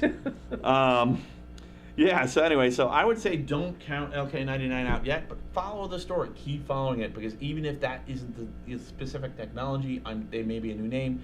There may be multiple technologies come out of this. They all have different advantages. One may be a little less superconductive but more flexible. Sure. The differences between stranded and solid copper lines. You know, how one can be moved around a lot, and to get a little break, it doesn't matter. Right. And another one is like, you put it in the wall and you forget it, because if you try to use it all the time, it'll break eventually. Yeah. So there may be things like that with those kinds of weird properties that are, application specific. But we have I really think we have room temperature superconductors. I'm still convinced, based on, I'm not backing down. I'm not backing. I'm right on this one. Okay, so another science story. Oh, by the way, if you're looking for information on the LK99 stuff, tomshardware.com. Tom's Hardware has been a long-standing. If you're familiar with YouTube hardware reviews and advice, a good place to go for that was Linus Tech Tips. Although they went down for a little while because they got hacked. Somebody hacked them and put up Bitcoin, buy Bitcoin now videos. Like scams, not actual Bitcoin. But the kind of the old school web reading version of that is Tom's Hardware, and they're really good, and they're very diligent about cutting into detailed, specific specs and attributes of computer hardware. So they care a lot about quantum computers and superconductors, and they have a way more intelligent analysis than 99% of the mainstream media on this, who again have donned on lab coats they didn't earn. And don't even forget earn, because then you get into academic credibility. Credibility. Credibility. Whatever. But trying to turn incredulous into a word. What the fuck is wrong with me? All words are made up. I evoke that. But anyway, like they don't really deserve or don't know how to use those lab coats. Right. They don't. And so don't pay any attention when they put those lab coats on. Okay, so, and finally in science, we've got it's kind of a crazy story, but I know it's going to inspire conversation. I'm ready for a weird conversation. I mean, some people might say it's already been weird. I don't know. It's pretty fucking weird, right? I'm going to take a drink to that. Just sip more. Drink with me, people, to the weirdness. Two manatees in captivity. That sounds weird already. Okay. Two manatees in captivity. So we're talking about manatees, the things that are native to Florida and that area that are killed by propellers. Well, apparently there was a really popular one called Hugh, and he died from sex. Oh, I was thinking that. Yeah. But the death part, no. Yeah, he was literally had sex to death, and so it's real. Well, here's the crazier part. It was incestuous gay sex. It was his brother. Apparently, they're like a bit like bonobos. They use sex for recreation, and they have gay sex acts sometimes. I don't know if this is just in captivity or if this is natural to manatees, but yeah. Apparently, he got a rip in his colon. Ooh. Yeah. After being penetrated, and that killed him.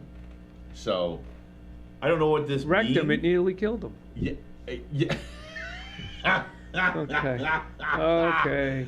Weird. It is weird. But the thing is, so one of the things that's really weird about this story is, first of all, I didn't know that this was, if anybody's like, well, there's no homosexuality in nature, actually there is. But also, I don't know if this is induced by captivity. There have been increased noted science where there's increased cases of homosexuality in close captivity. Not captivity, but when the living quarters are too close and it creates stress in the animals. That tends to increase. So it could be that. Yeah. I've also never heard about wild animals having sex to death.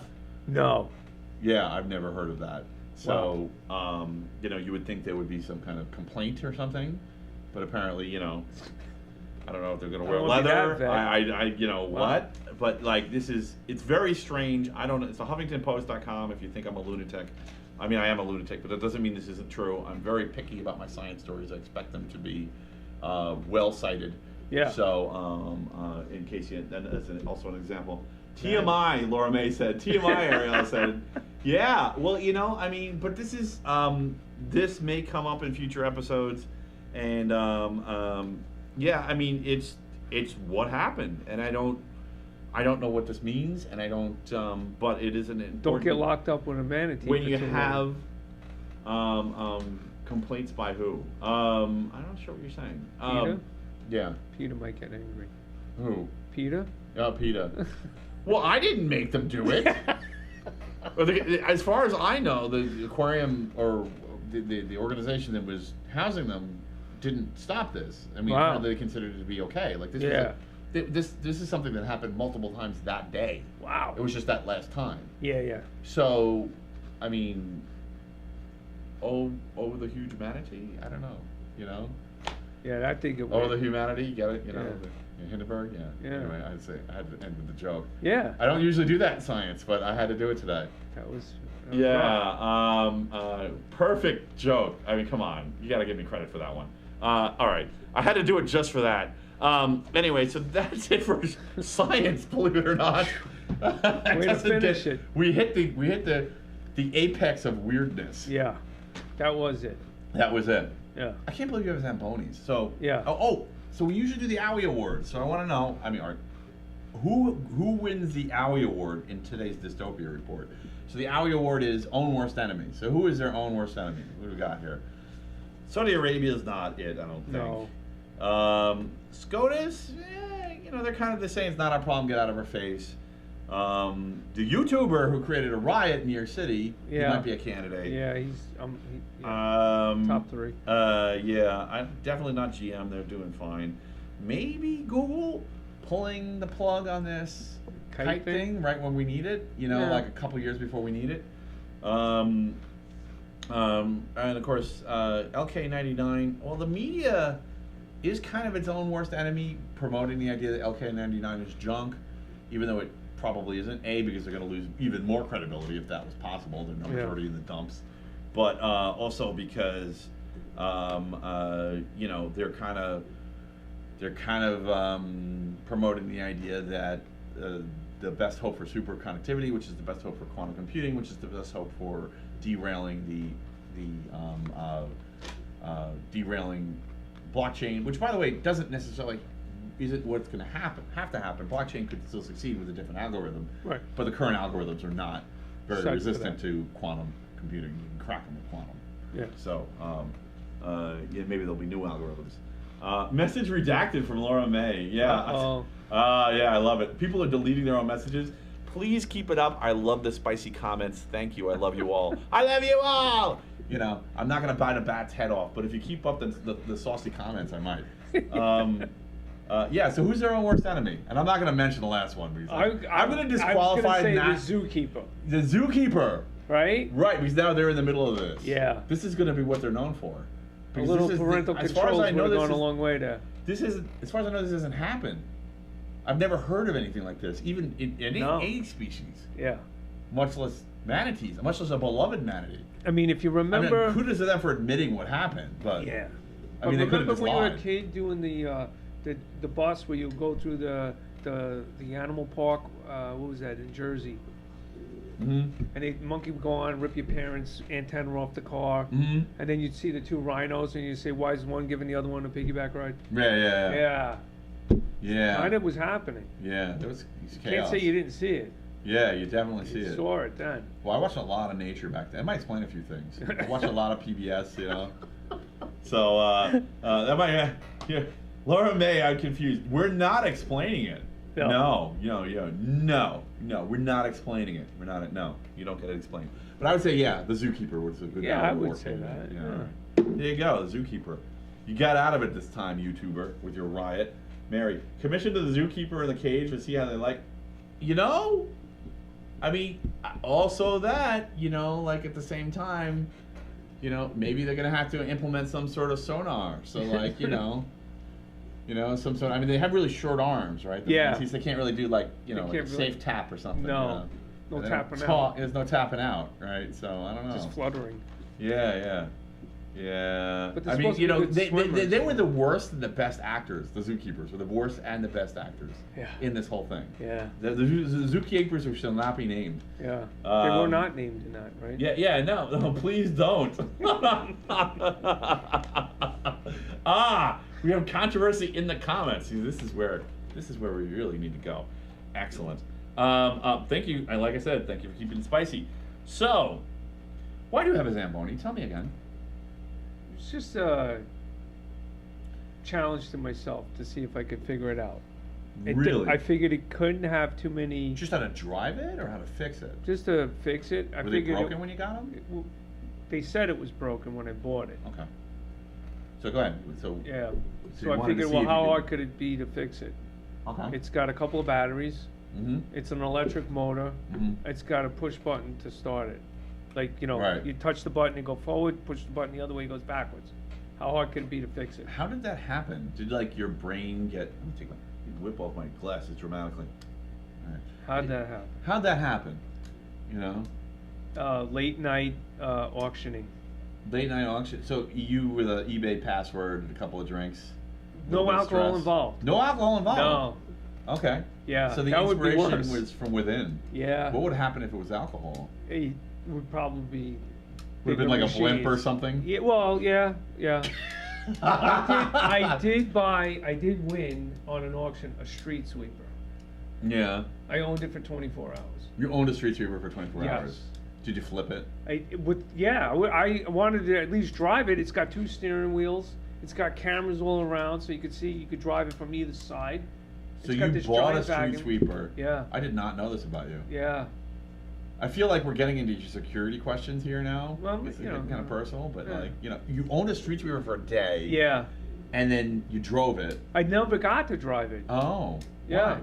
Because the guy down the block where I had it brought down to has a shop with nothing but street sweepers, and guess what he needed? That street sweeper.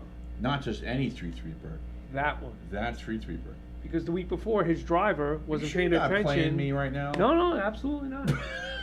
Absolutely, I can pull up the bill of sale. No, I believe you on the street sweeper. But how the fuck? Yeah, like you sure you weren't like casing him, you know, watching him in the tree with binoculars, trying to figure out what kind of street sweeper he needed next? No. How the fuck does that happen? Yeah. I mean, like, you just put a street sweeper up in blocks in front of your house, and then bam, somebody buys it. Yeah, well, it's actually a mechanic shop, but you know, I wanted to go through it and see what was wrong with it. Maybe if it was functional. Did he at least tell you later what was wrong with it? He never even got the chance. The tow truck dropped it off. Yeah. And then that day, the guy down the block was calling him, asking how much for the machine. What the fuck? Yeah. Did you flip it for a profit? I did. Yeah. Fucking A, man. Yeah, man. What is wrong with me? Yeah. What am I like allergic to money? Why am I not doing this too? Maybe your favorite color's not green. I don't know. But I don't know. I think that I need to like take some kind of like Rorschach test for selfish profit motives. I don't know. It's crazy. Yeah. So and Laura says Anthony owns one because he can. Well, apparently he owns a street sweeper because he can too. Well, I mean, I like want to do something outrageous now too, like own a blimp or something. Yeah. I just like blimp streets. They're ridiculous. I like the idea that there are blimp moors in fucking New York City that never get used. They never get used. Yeah. Yeah. I'd like to get like a helicopter. I think that would be kind of cool. Well, that's just a business model. That's like legit. You know? You know, if you can get a helicopter with an actual plan to keep it for a few months, you have a business. Yeah. Because people need a helicopter sometimes. You do. Yeah. Yeah. Yeah. I mean, it's kind of like you have a flying car. Speaking of flying cars. So there is a real flying car, and it's produced in Europe. On.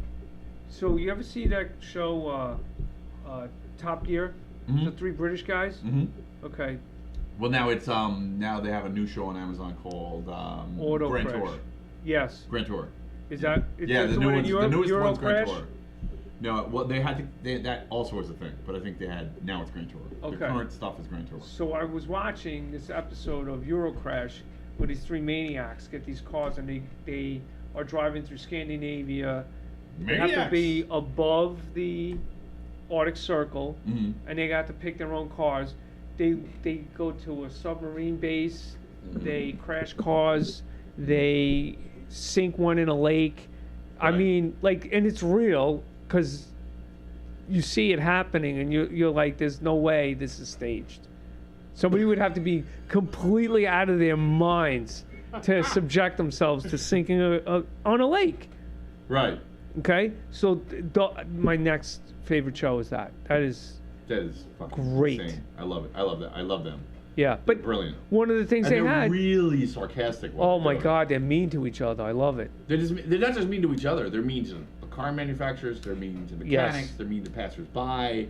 But they're also, but they never do it for nothing. Right. It's always, it's not doing it for shock. They're doing it because it's funny. Because Yes. it's clever. Yeah. Because it's meaningful. Because it has content. Because it has real meaning. Because it has pizzazz. There's pizzazz. There isn't just. To them, there is. It isn't just smack, smack, smack. No. It's like, why are you hitting yourself? That's what they do. Yeah. You know? Yeah. He froze his buddy's car in an inch of ice. It was great. I But love there that was theory too. It's a great show. There was a flying car. Yeah. The guy unpacks the car, Mhm. flips it out, drives it off the runway, takes off, flies, comes around, does a couple of laps up in the air, lands the car, and drives away. So there are actually several different flying car projects, but the really interesting thing about that is the FCC. They're actually working on regs to get like coherent, consistent regs, no matter what the technology that makes the flying cars happen. So unlike the the NHTSA, Yeah. the FCC, not the FCC, the FAA. Wow, there's so many. Too it's many alphabet letters. soup, man. Yeah. The FAA is actually coming up with regulations to have a diminished pilot's license, essentially, so that you can Do that. drive a flying car. Oh, that's pretty cool. Yeah. So pretty pumped about that. In Yeah. fact, I think the first one is scheduled to come out next year in the United States. Okay. Yeah. So I don't remember the name or anything. But they so have 'em I don't over have there all in those Europe. brains. I have the concept brain. I don't have the fact brain. Yeah. Yeah. So that was pretty cool. Yeah. Yeah, I'm pumped about that. It's awesome. Yeah. So you're gonna buy a flying car when they come out, or just a helicopter and call it a flying car? Maybe. We'll just maybe make one. Just make one? Why not? Yeah, all right. Well, I'm pretty sure. So here's the thing. So you're gonna need a computer key kind of project. Probably. Yeah. Because I'm pretty sure the FCC regs depend on the car. I think what they're doing is they're doing horizontal lanes. So they're gonna put them over existing roads, which will just go higher. Right. Then that's how they can. So it won't be flight patterns. The flight pattern will be the roads, roads. which probably will be like, I don't know what the mechanism for enforcement is, but it may be automated. You may have a computer and it says it's telling a central computer, hey, I'm over this road. This is my GPS coordinates. Yeah. So you don't. They could track you. You can't stray too far. They do that with the LIE now. Yeah, go on. What do you mean? Speeding tickets. Oh yeah. You know, in all the zones. They Well, got all those stupid. Construction zones. speeding Yeah. tickets. Well, they say it's Well, construction. so if you don't know, if you're not a New Yorker, this is kind of the weasel play in New York. So look forward to a municipality coming to you soon. It will be there. It will be there soon. The play is always, oh, but the children, or oh, but the construction zone. They use special cases to get cameras in the door. Yep. Right. So originally, the speed cameras in New York City were just school zones, just ones that were having problems with people speeding in them. Right. They were writing a lot of tickets in those school zones, and just during school hours, or a window around them. Right. Now it's 24 hours, and now school zones are within a few blocks of a school, not Right. just in front of the school anymore. No. Which in New York City is basically everywhere. Right. Because everything's pretty close to a school if you count all the primary schools. Yeah. And all the preschools and all that stuff. And they don't So- care who's driving. Somebody's getting a ticket. Somebody's gonna say, right, they don't care. Well, even worse, they just set one up on the service road. I got a ticket. Oh. I got a red light ticket. Sorry, a speeding ticket. But a camera ticket, not Right. a policeman. 1 mile an hour over the threshold. 1 mile. 1 mile. Well, no, it was 11, but it was, they had the 10-mile-an-hour pad. Yeah. So I was going. It was a 25. I admit it. I was going 36. All right. In a 25, right after the exit ramp for the expressway, for the Long Island Expressway. Oh my God. So it's the service road for the expressway. Right. And I'm 1 mile an hour over the threshold, 11 over the speed limit. Yeah. The speed limit's 25 there. Yeah. The speed limit on the road is 50, but they don't even bother with anyone under 60. That's the natural law. Of motion. So you're going 60, and you're expected to crank it down to 25 in a few hundred feet. Yeah.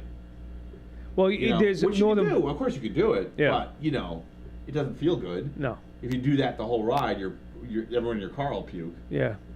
But that's what New York City right now. Well, for Cross Island by Northern Boulevard, they got the speed cameras over there. 15 miles an hour is the speed limit.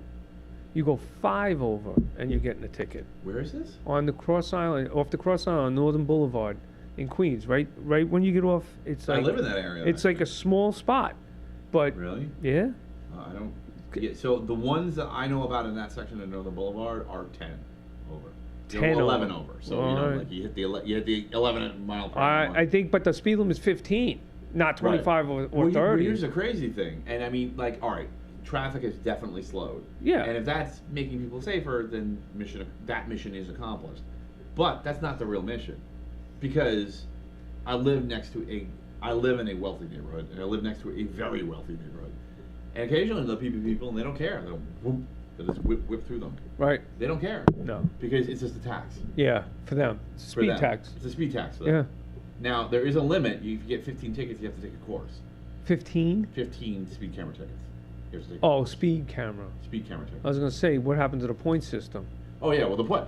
Yeah, well, thank God they're not points, because, Yeah. I mean, like, I got a red light ticket once because I swerved to avoid a guy, and I didn't have the braking power to stop and swerve at the same time. Yeah.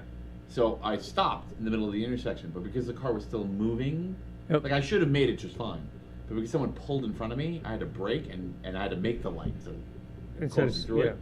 And that was and I was technically moving when the camera went off. Yeah. And it gave me a red light ticket. Yeah. Here's to avoid it. Any cop that wasn't drooling in the cereal Yeah. would have looked at that and went, oh yeah, good move. Yeah. Like, not only would have said that was okay, good driving. Right. Right. There's no Yeah. no common sense in that. Motherfuckers. Yeah. but think about the fine on that. Like, what is it going for now? $175? And what's the county actually get? What's the town actually get? What's the city actually get? Like $20? Mm. Everything else goes to the company that's operating it. Mm-hmm. It's ridiculous. The Technocrats. Yeah, those guys. That's one of my favorite topics to bring up. What? On the show. Oh. Red light cameras and speed cameras. Because everyone's angry. Yeah, nobody likes those. Yeah. I mean, I don't like, the only people who like them are the politicians who are in office at the time. Yeah. Because they suddenly get a bigger budget. Yeah, they can drive. But now they can't live without it. It's like heroin. No, it's crack. Yeah. Everyone's addicted. Yeah. Yeah, it's crack. You're right. Yeah. It's not even as heroin. You could theoretically live with for years. Crack, you ain't gonna last long. Mm-mm. I don't think it's gonna last long. I think it's gonna blow up in the face. I mean, there's already been periodic stories about people losing their shit in more rural areas and sniping them. Yeah. And just shooting them from a distance, and then it's $20,000 to put a camera in. But they pay for themselves so quickly; they usually do it. Yeah. Because, not good. All right, so I wanted to ask you. So you know what? Fuck this list. So you got a Zamboni. Yep. And you had a street sweeper for a day. Is there any other exotic vehicles or machinery that you bought? Because you can. I have some. Well, all right. So I have a favorite toy now is a skid steer. Okay. So skid steer. It has that. That's fun, and that's fucking awesome. my new. Tell people what a skid steer is, so they know what the hell a skid steer is. Because if they never worked in a warehouse, they don't know what the fuck it is. So it's like a little machine with 4 little tires that you see them moving snow or sand in construction zones, and they have attachments. You can put almost anything on these things to drill a hole, to scoop a bucket. So it's kind of like a small, nimble tractor. Yeah. Okay. Yeah. Okay. So, and it lifts heavy things, carries heavy things. Mm-hmm. So I got pallet fork hookup for it. So, lift up skids and move things. Pallets of cement, let's say, but pallet forks can actually be used like fingers. Okay. So I've been able to dig rocks up Okay. that are the size of Volkswagens and flip them up, carry them, and put them in strategic places. Put them in some place where no one can ever move it again without a skid steer. Yeah, without a really big machine. Wow. So I've had to drive down the mountain you're doing this in backwards. Levittown? No, that's upstate. Yeah. They shun me moving that, cars. or up in Douglaston and Little Neck, just cruising around with skid steer with a giant rock on it. Hey, how you doing? Let me just move this. Yeah. Move this. Yeah. So that's fun. I didn't think you could do it, but I didn't get the warranty on the machine on the piece. It is awesome. I agree. They said, "Do you want a warranty on it?" I said, "Well, how do you break a pallet rack? How do you break that?" Mm-hmm. I answered my question. Really? Yeah, you do something you shouldn't do. You lift something way, way too big. Well, you're experimenting. Yes. You need to know. You need to know the limits. This is important information. Yeah. It's for science. Well, You were doing science. yeah. I was a little stuck in my machine for about a half hour before I could get out of it. Yeah. What? Yeah. It's You okay. what happened? What'd you try to move? Well, a giant rock. It was Found the just limit. I found it. You found it. Yeah, it's like You the size found of the a rock you couldn't Cadillac. move. I can move Volkswagens. I'm not allowed to move a Cadillac. Right. So now I have a spatial Right, size. I can figure it out now. Yeah. There's a joke about God moving a rock in there someplace. But, you know. Yeah. So I've done that. Can Anthony make a rock you can't move? Yeah. The answer is yes. Yes. Yes. There was a few of them. Can you move a rock you can't move? Yes, you can. Yes. Eventually. One rock. Even if you can wiggle it, you just might not be able to carry it. Yeah. So yeah, pretty yeah, funny. okay. Well, I'm sorry about. Is it dead forever? Or you repair it? No, it's just a little bent. You know, it's Bent. got character. It's got character. Yeah. That's okay. So you just carry the pallet sideways now. Well, At yeah. an angle. There's always a way. There's always a way, right? Heat it up with the torch. I'll fix it. It'll be fine. Yeah. It'll be fine. Yeah. Well, do you think that's gonna weaken the metal, or? So I imagine Probably a piece not. like that would probably be forged. So if you don't know what the difference between forged and forged usually means, the pieces Heated. they'll create it like almost like blacksmith style, but then once the piece is finished, they'll superheat it Yes. in place, like ready to go, and then let it cool slowly.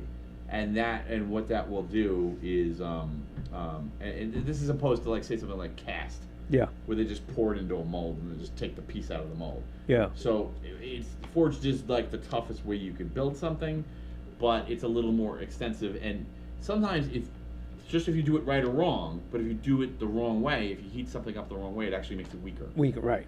The very strongest tool metal is that way because it was heated and cooled in the exact way. Yeah.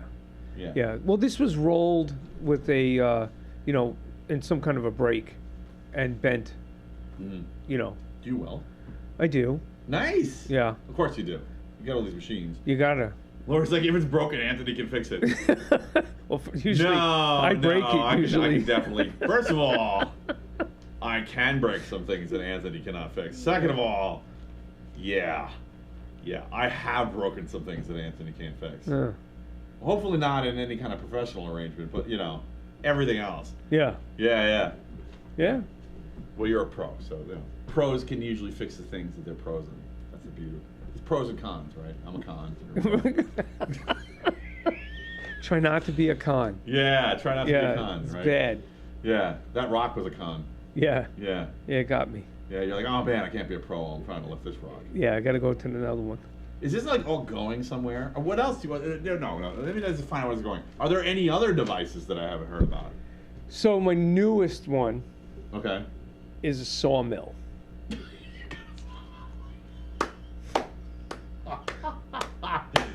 You'd like this I love one. it, man. Yeah. I love sawmills. They're So, fucking awesome. They are very cool. You can turn trees into things. Yes. For free. That's my goal. Right. So I bought Unless one. they're filled with bullets or nails. Yeah, that would dull it up a little bit. Yeah, that's the problem with it. But I bought this machine and it said some assembly required, and I can show you the pictures.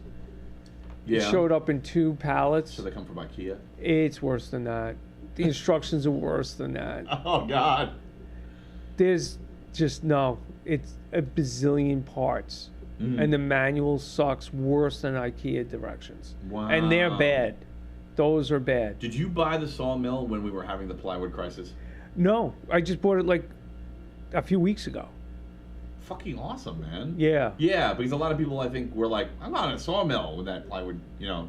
There's I was probably a using, shortage, actually. Yeah, I was using chainsaws to do it. Oh, were you using, like, you built a guide for your chainsaws you could do? Yeah, I bought a little simple thing. You screw the wood down and you just go to town. Let me help you people. So, if you don't know what the hell we're talking about, like, trees are round. Yeah. And you want to make squares out of them. Yeah, or rectangles, yeah. Yeah, and that's how you do it. Yeah. Is either a chainsaw with a guide or a sawmill. Yeah. Yeah. So, I thought this would be faster and easier. Awesome. Well, it's going to take a while. It's got a lot of parts. Did you use your sawmill on your reclaimed wood that you saw in your office? No. Okay, that was different. That was the chainsaw. Yeah. Nice. Yeah. And that's like, hey, I like this. I want to do this more. Yeah. Yeah. Yeah. So I want to do it easier. Here's a question for you. I don't get to ask this question very often because I really like doing physical hacking. You know, do you prefer working with metal or wood? Oof. Depends on the application. Oh, so you're goal driven. You have a thing in mind you want to do. Yeah.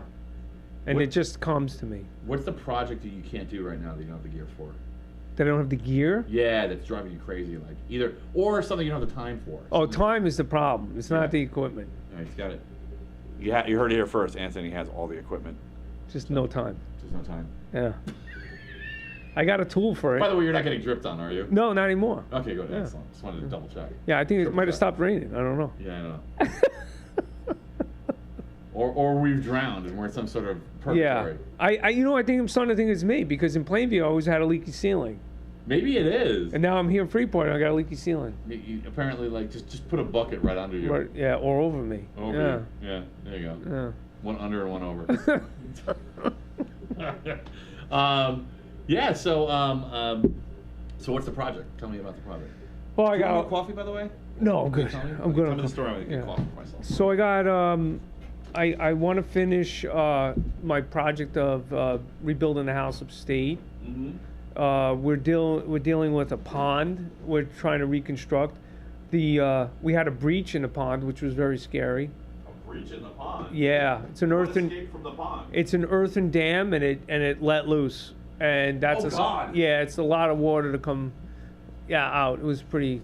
Well, I mean, is it on a grade? Is that what's going on? No, the water level we got too much rain all at once. Okay. And I hadn't thought ahead of the storm to think how much water could possibly come out of it, and it just overcame the dam, and water finds its own ways out. Yeah. And if like even if you don't care about this conversation, if you're like a homeowner or a property owner of any sort, your worst enemy is water. Yeah.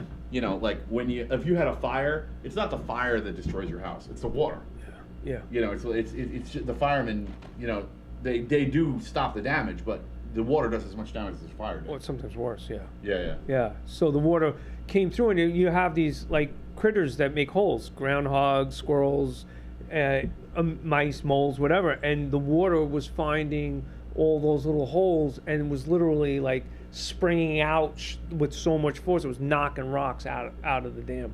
So it could have gotten real bad. Oh wow. Yeah. That's scary. It was a little scary because you don't know. It's dirt. You don't know how uncompromised how I hear that. How bad it could be. So, but you know, was able to fix it. And do you have it shored up now? Now, yeah, it's good. Okay. Yeah, we're good now. Yeah, I put a French drain in my current house. Yeah. And I dug Oh, by the way, if you've ever heard 6 feet under, there's a reason they pick 6 feet, because at about 7 feet the soil starts collapsing, and it'll kill you. You can have an avalanche. Really? Like if you dug an 8-foot grave, there'd be a lot more fatalities in mortuaries or in graveyards. Just burying people.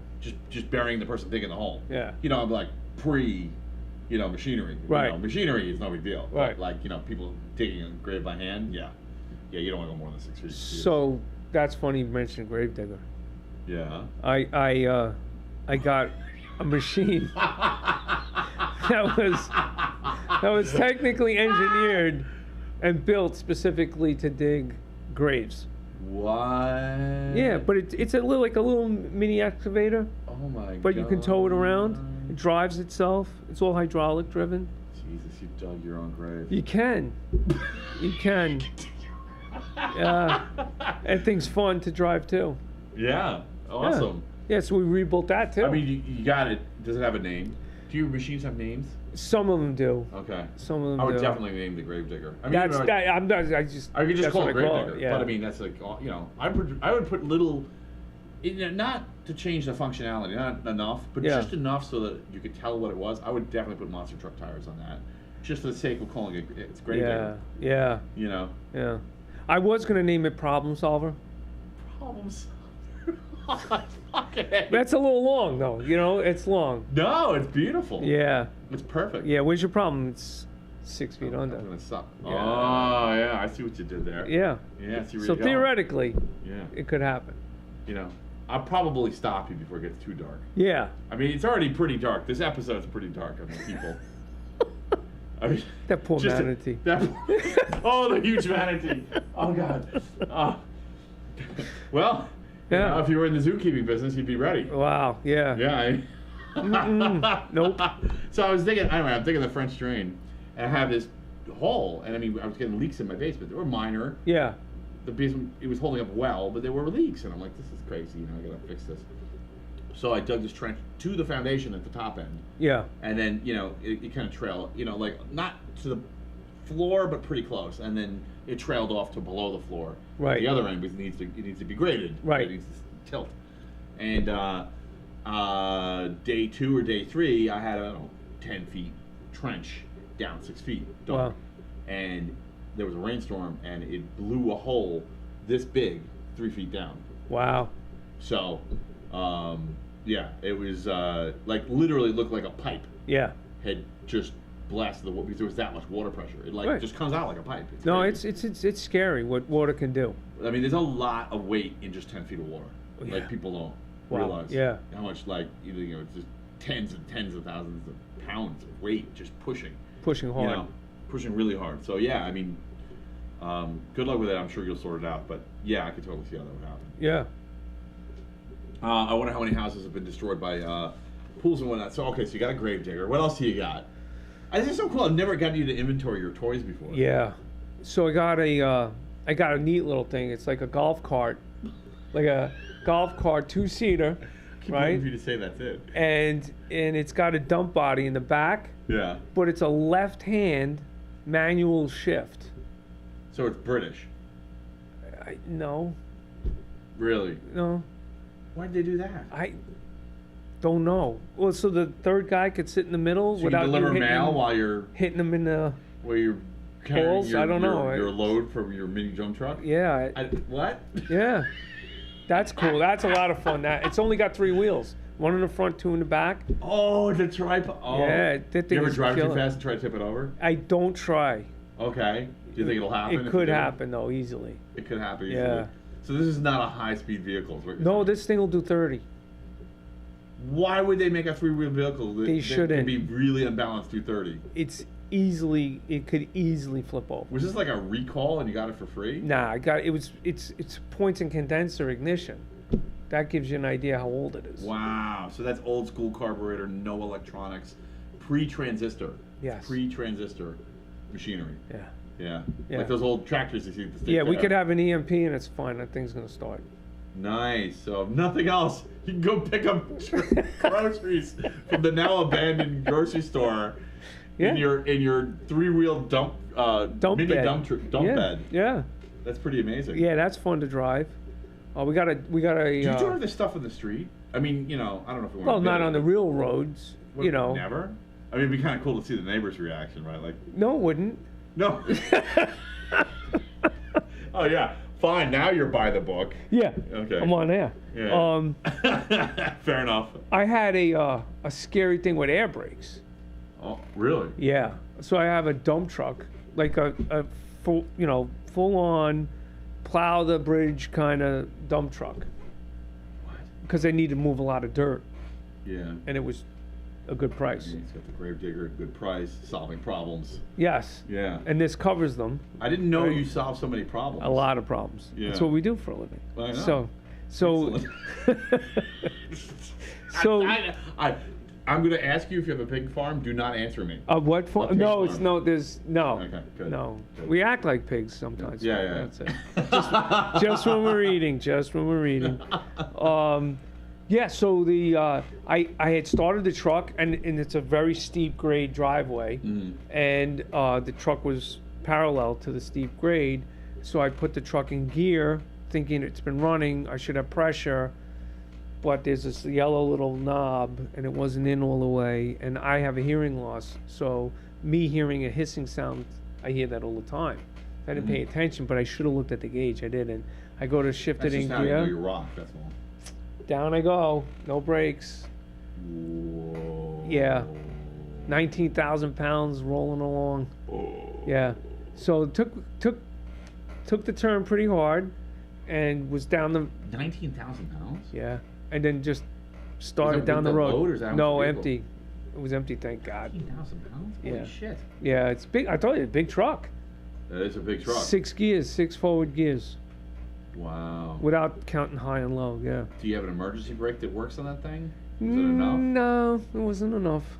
How'd you stop it? I didn't. I just drove it long enough for the air pressure to pick back up. I finally figured out that I had no air pressure in the tanks, and I smacked the knob until it stopped leaking, and pressure built up real quick. You're lucky you could smack. It was in a place where you could smack the Yeah, knob. it's real close to the yeah.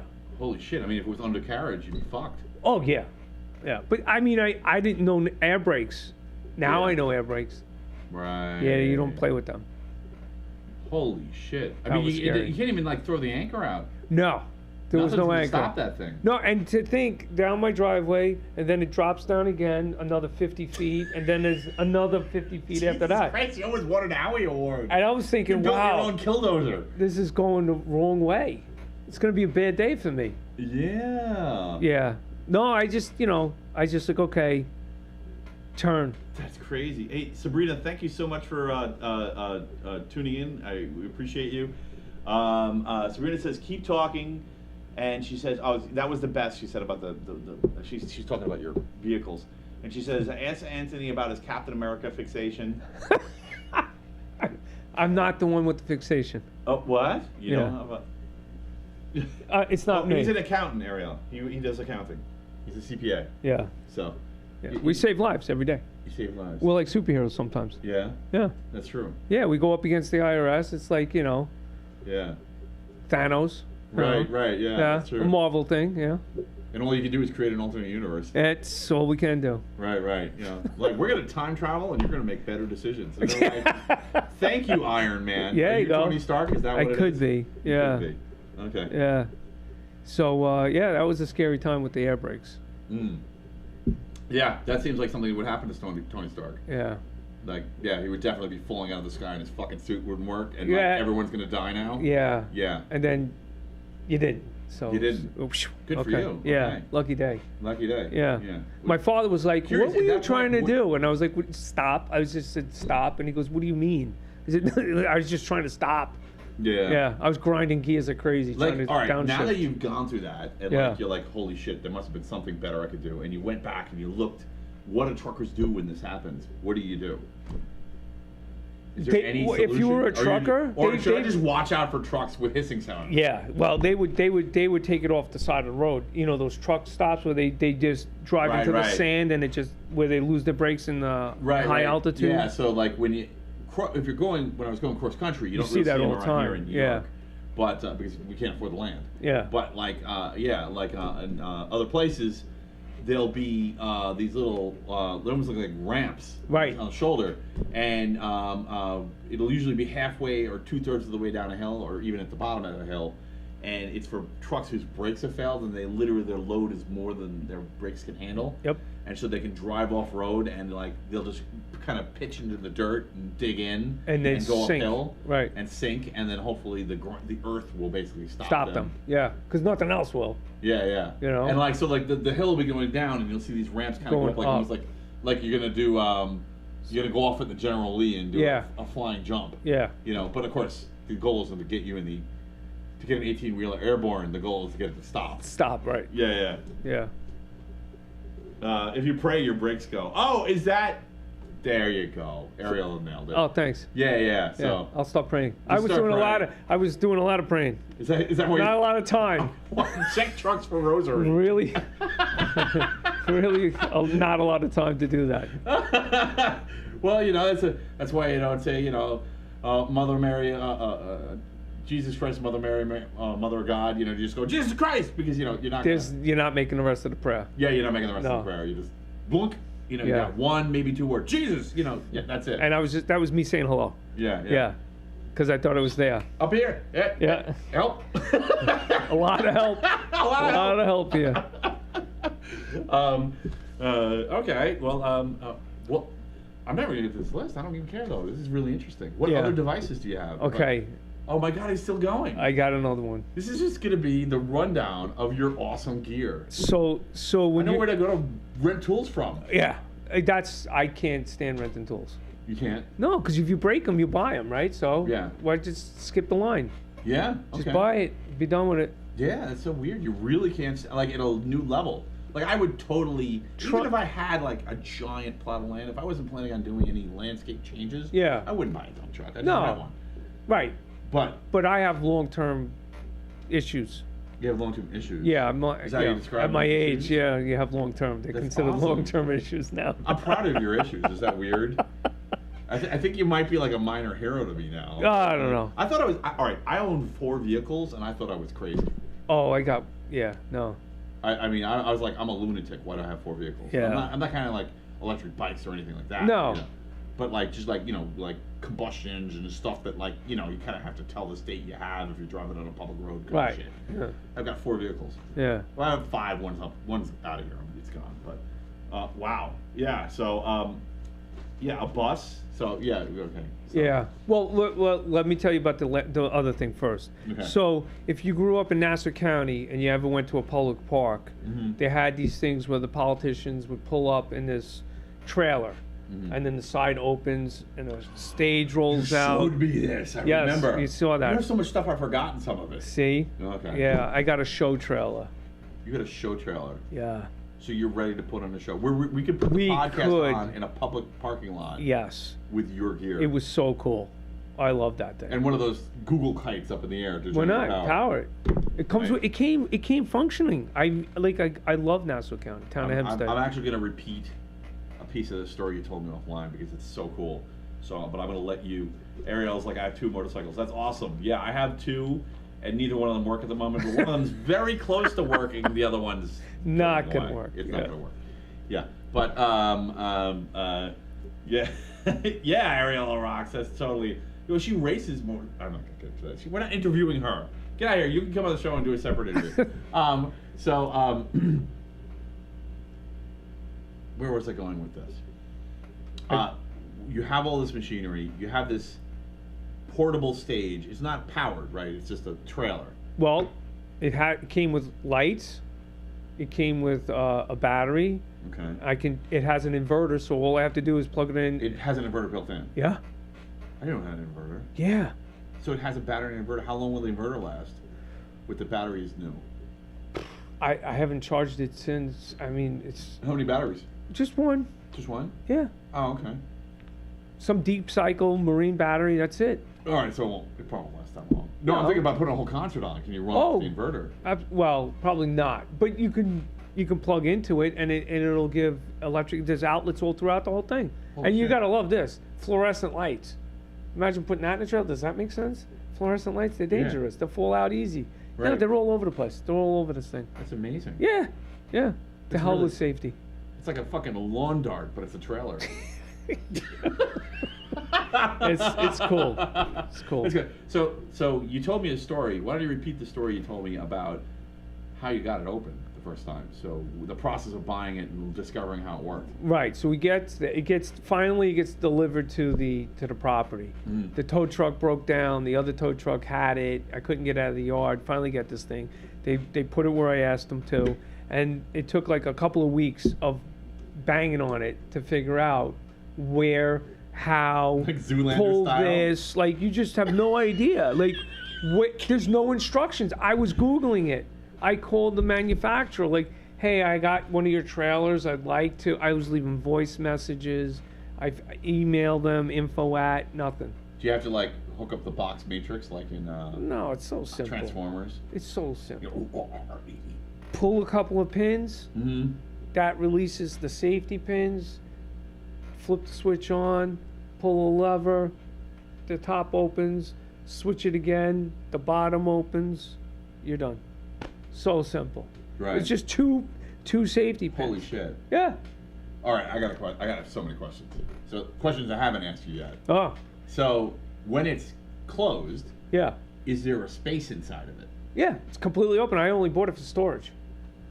So it's like a trailer that you can store stuff in. Yeah. 52 feet long. Holy Christ! How much was it? $1,000.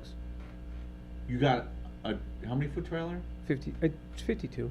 52-foot trailer for $1,000. Yeah. All right, now you definitely are my hero. Yeah. So you could theoretically have the band and all their amps and the drum kit and the whole thing in the trailer, pull up, and open it up, and they'll turn on like androids and start playing. Yeah, you could do that. That's fucking amazing. It's cool. I want to see that once in my life. Yeah. I want to do that. I would sing or play the drums for that just to be part of it. You know, inside the trailer, you know, Yeah. like Top Gear style, right? Yeah. That's an idiotic thing like they would do. They would do that. They would do that. Yeah. They probably do it in the worst terrain too. So Yeah, of course. They have the inside On the a trailer ski cam, slope. and those guys would be getting concussions and shit, and like all their gear would be destroyed. It would be amazing. Yeah. No, that's wow. Yeah, that'd be cool. Have you used it for that purpose yet, or are you just storing shit? Just storage. Yeah. Yeah, is it like, since it's so easy, is it, now that you have like basically the whole fucking front of it opens up, is it easier to get stuff in and out, or is it Yeah. harder? No, it's easy. Yeah, because it's wide open. You could like walk up with like a 20-foot long piece and just, Drop it right in. holy shit. Yeah, it's got 2 staircases to come in and out, and not including the I want stage to one. form an 80s band just to borrow your Just trailer. to do that. Well, when I'm done using it as storage, we can fix it up and make it into something really cool. We'll put LED lights in instead of LED lights, fluorescents. wow. So we don't have to die from mercury poisoning Yes, yeah. as we're bouncing around in this thing? Yeah. Yeah. That would be fun. Awesome. Ariel says a rock band comes out of the trailer? Question mark. That's funny. We had like minds. I didn't even read your comment. I actually thought of that too. When he drives his car, it's probably boring. Yeah, I guess it is probably pretty boring. Yeah. It just kind of goes, right? It's Yeah. just 2 pedals and a wheel. That's it. Boring. And Ariel says, "I'll play the Les Paul." Nice. Yeah, we'll get a whole crazy geek band. Yeah. Awesome. And so I guess I had another question for you that was about your gadgets and your doodad. Like, oh, the big one, the one that I actually intended to talk about.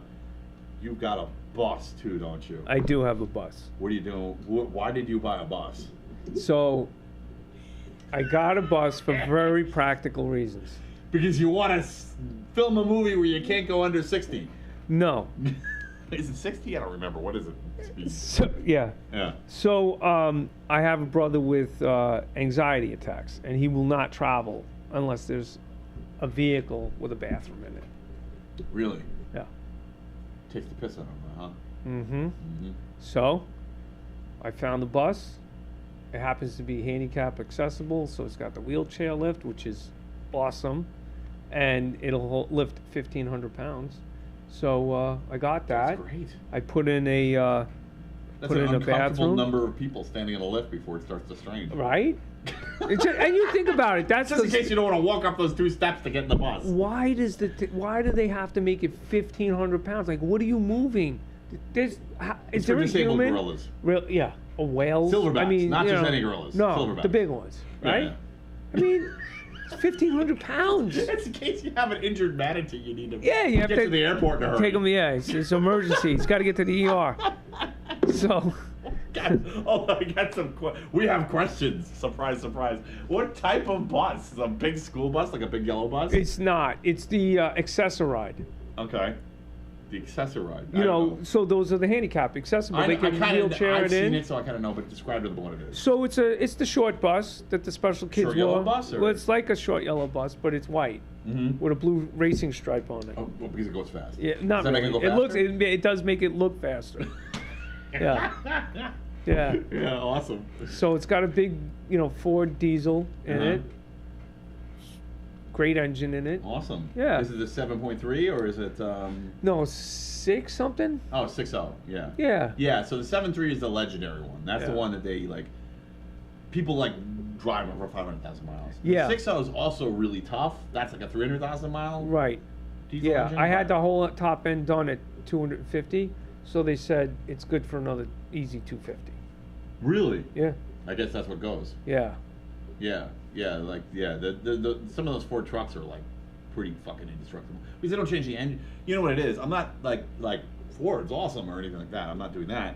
But the thing that Ford does right with their trucks is they don't fucking change anything. No, it's the same part. It's the same goddamn thing for 20 years. So Yeah. they just minor refinements, and by the time you get to the end of the 20-year run, not only is there a junkyard full of cheap parts, Right.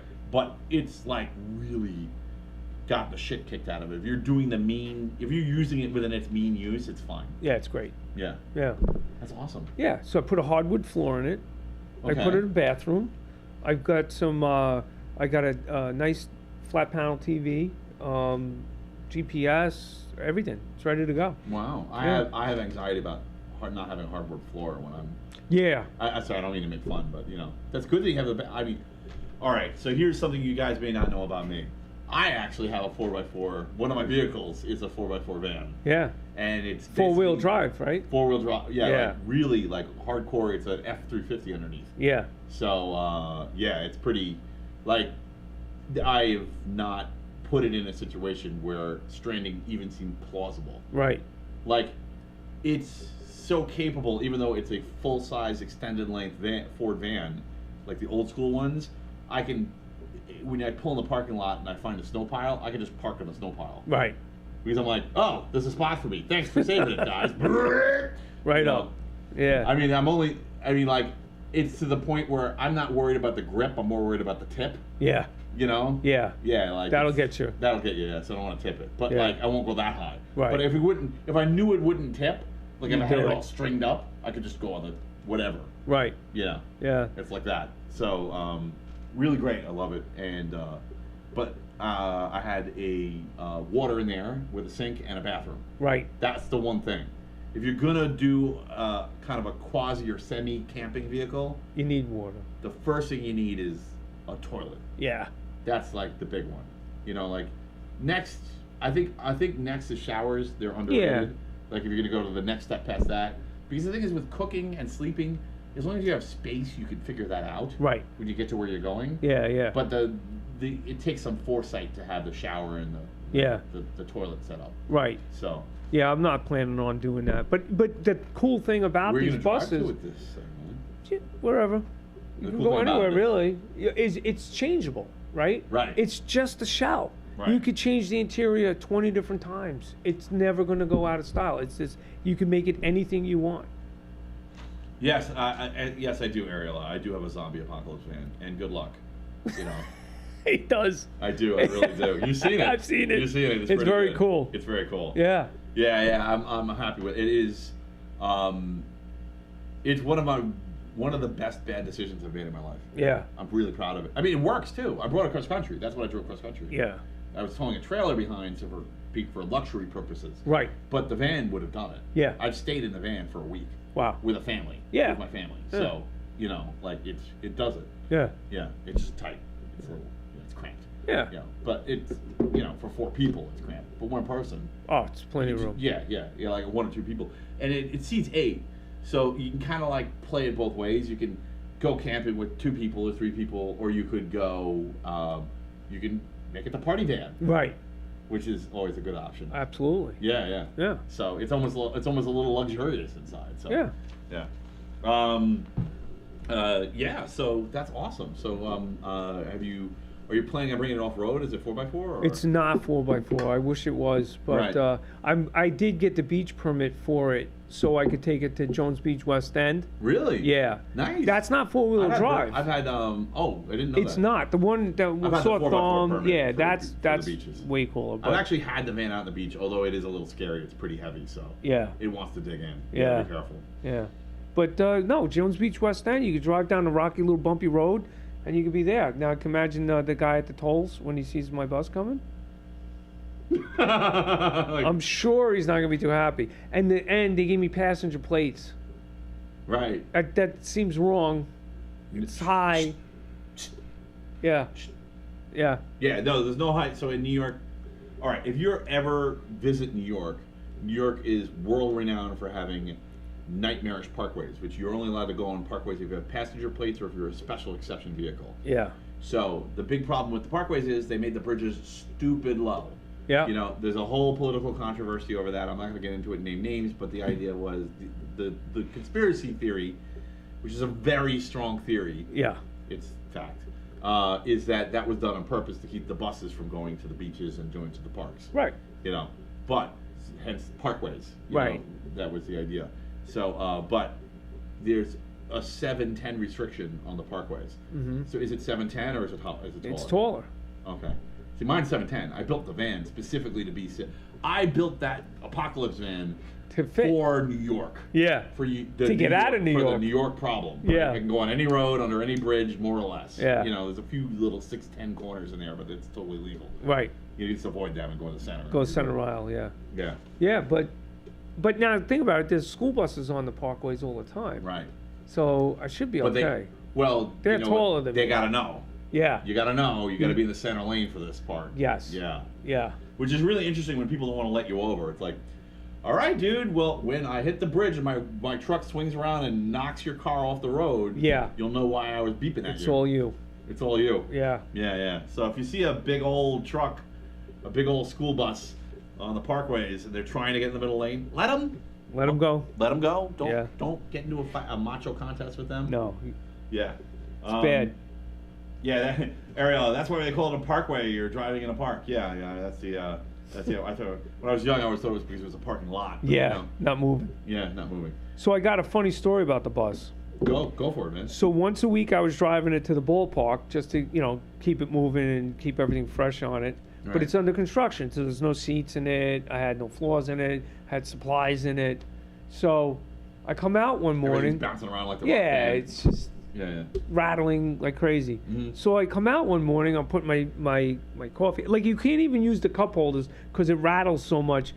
It goes everywhere. Right. So I come out and there's my neighbor who just moved in. Right. Okay. Poor And guy.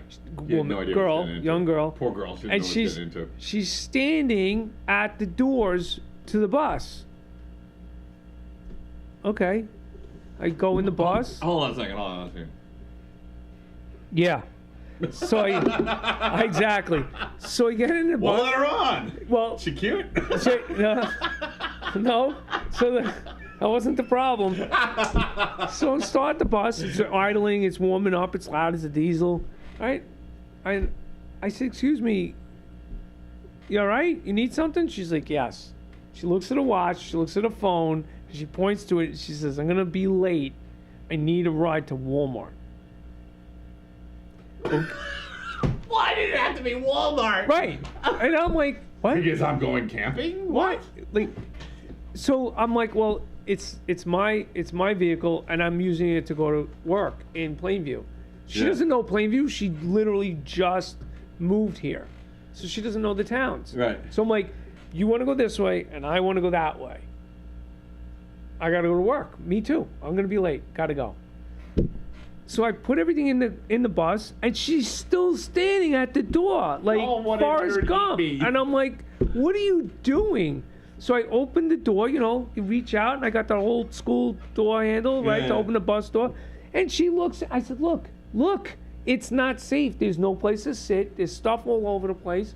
No, she turns around. She sits on the steps of the bus, and she goes, "This is fine." She wouldn't get out of the bus. What do you do, Matt? God. What do you do? It's your neighbor. What do you do? Why wasn't she cute, God? That's not fair to Anthony. Yeah, no. It was beyond that. I'm thinking she's like special, like she's got issues maybe. Right. She definitely has issues. What girl gets in a never mind a car, a bus, and you don't even know me? I mean, that's amazing. No names. Right. It's shaped. It's the right color and shape. Apparently. Yeah. So I gave her a ride to What's the Walmart. You gave her right away. I had to. She wouldn't get off the bus.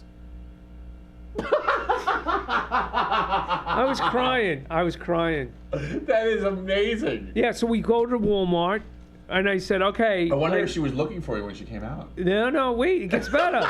You know what she says? Well, don't leave me here.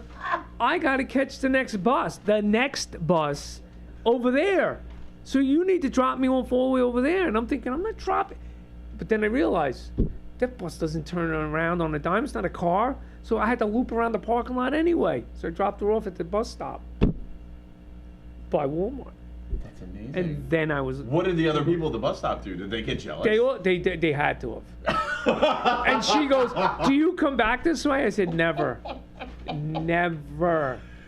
You're like, I don't know, I'll do it for $100,000. Yeah. She did, little did she know all she had to do was get some kind of weird machine and she could have bribed you with it. Yeah. She could have said, I got a tractor, you know. But we'll work for machinery. What? Can you imagine just... It's 8 in the morning. Leave me alone. Hit my head on the microphone. That's good. That's a good story, It's real. I can't believe that's real. Yeah. I mean, I believe it, but I can't believe it. I can't believe I believe it. I couldn't believe it happened. Can you believe it? Oh my God, we have so many comments. I don't even know where to start. Who wants a bus? Ride on the bus. Sabrina was saying about the politician who was responsible for designing the parkways with the tiny bridges. Says, not a conspiracy theory. Read a power broker to research it. Very well said. Thank you. I appreciate you honoring the no politics rule. Yeah, you said it. That's okay. We won't repeat it. Sounds like a New York problem, not a Midwest problem.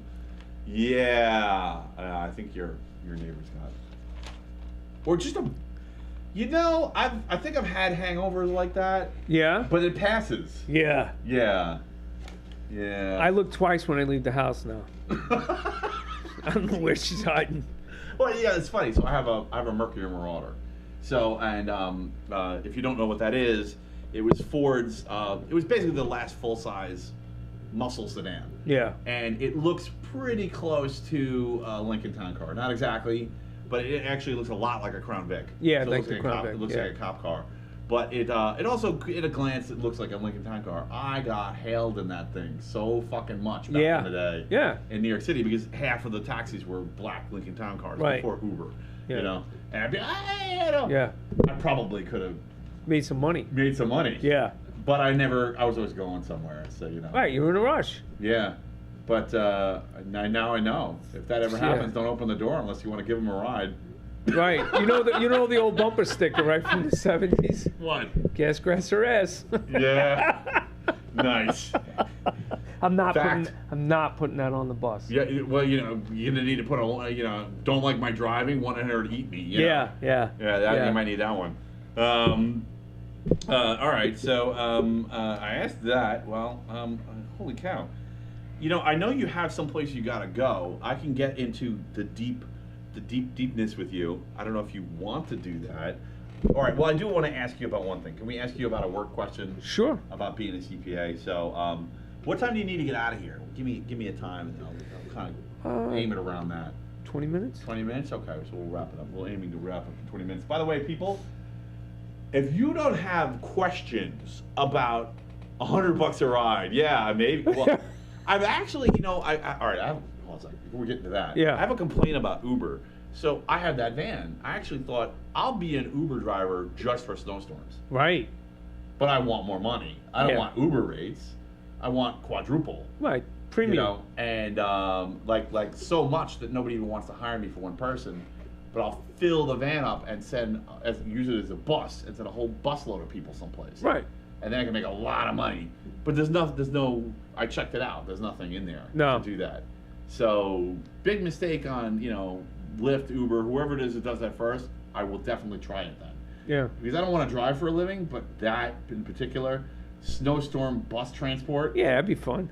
I mean, I got to be one of like 20 who are willing to do it. Yeah. So I'm going to be able to charge whatever the hell I want.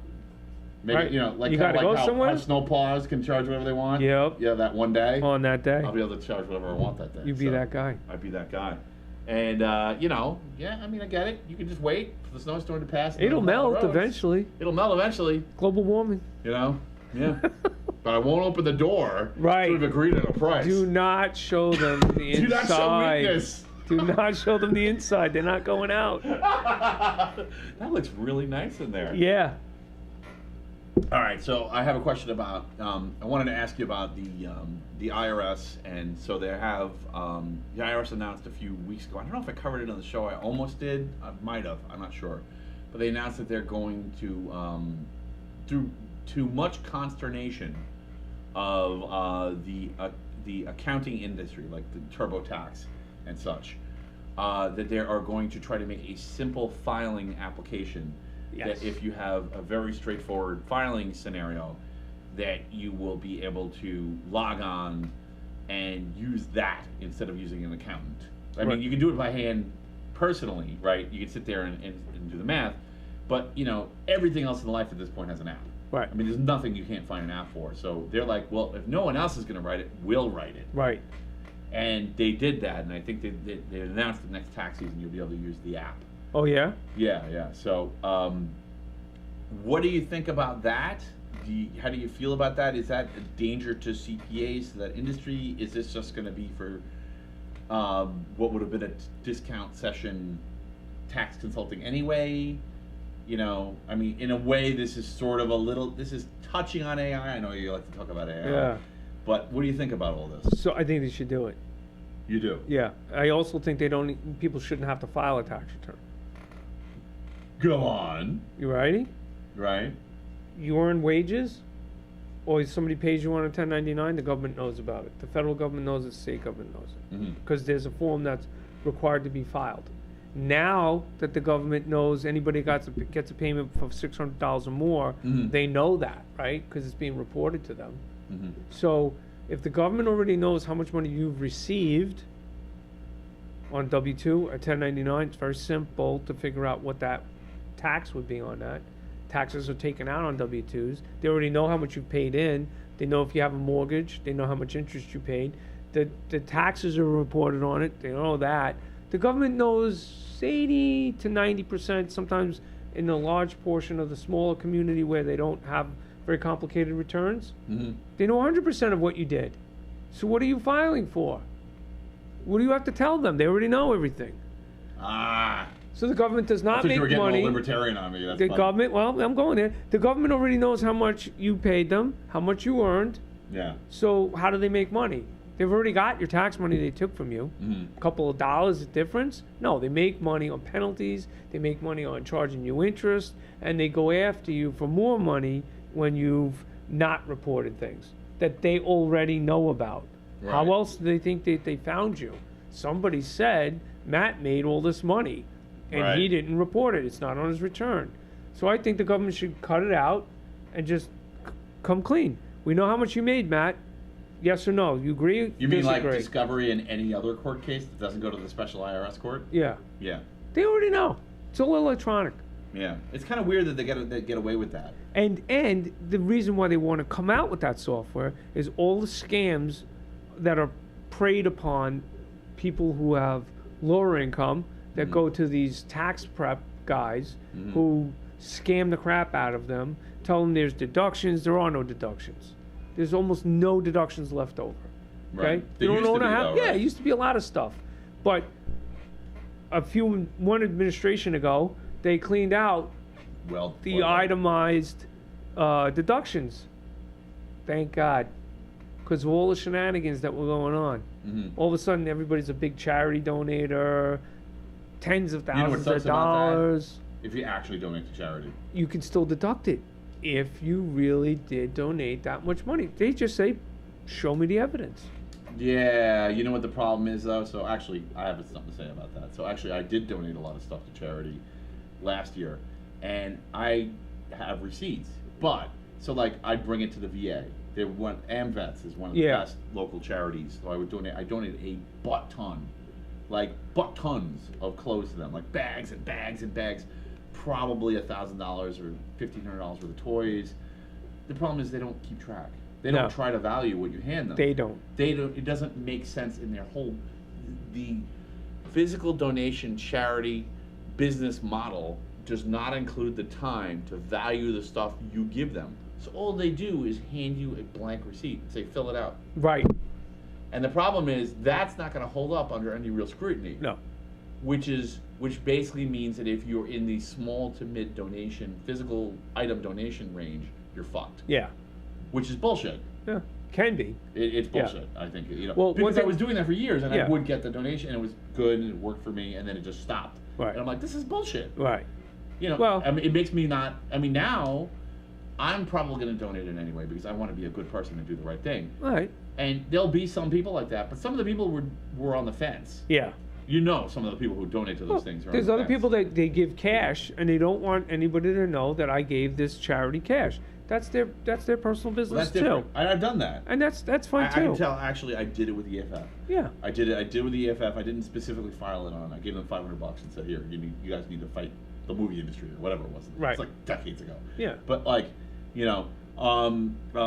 so I'm not ashamed of it. I just didn't, but yeah, I mean, I think in that case, that particular one is BS. We got a question here, and it's a pretty good one.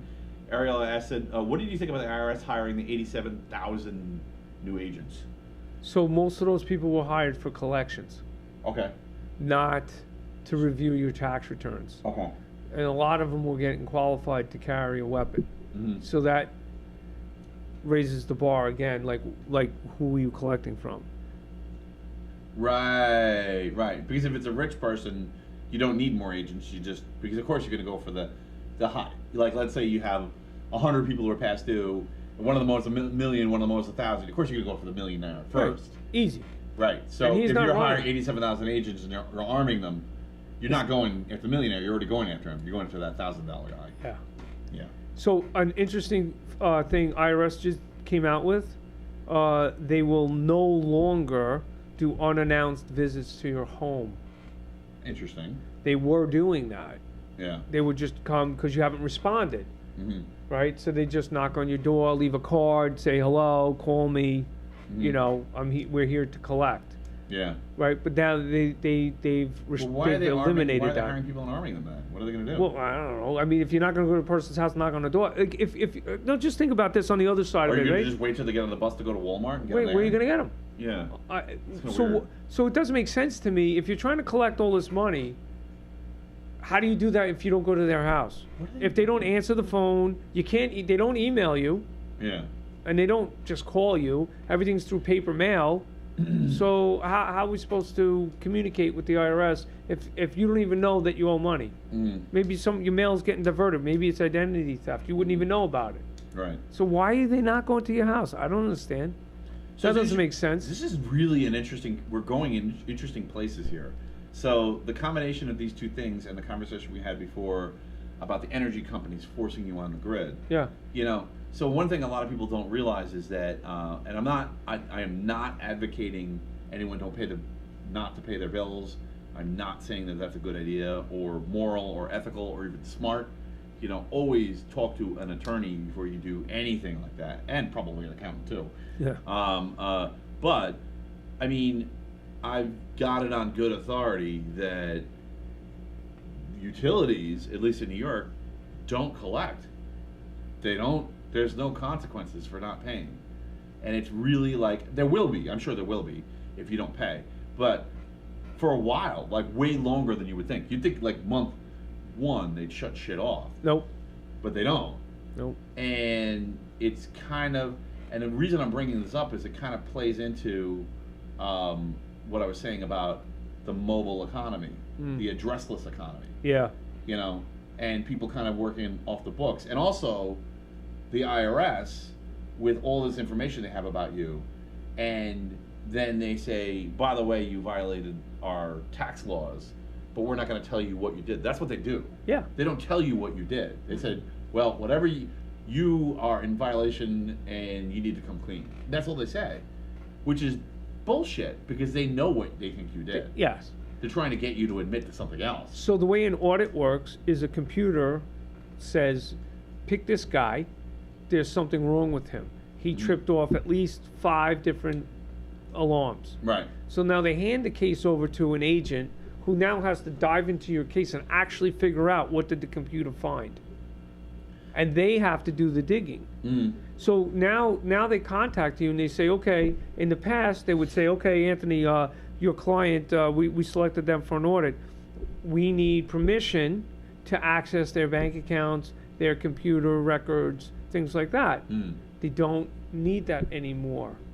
You think your password, you could have the best passwords on your computer, on your software that keeps accounting for your QuickBooks, your FreshBooks, whatever software you use. Right. The IRS has a master key. It just takes the data, sucks it out, throws it into a database. Really? And That's a huge accusation. Are you sure that's true? 100%.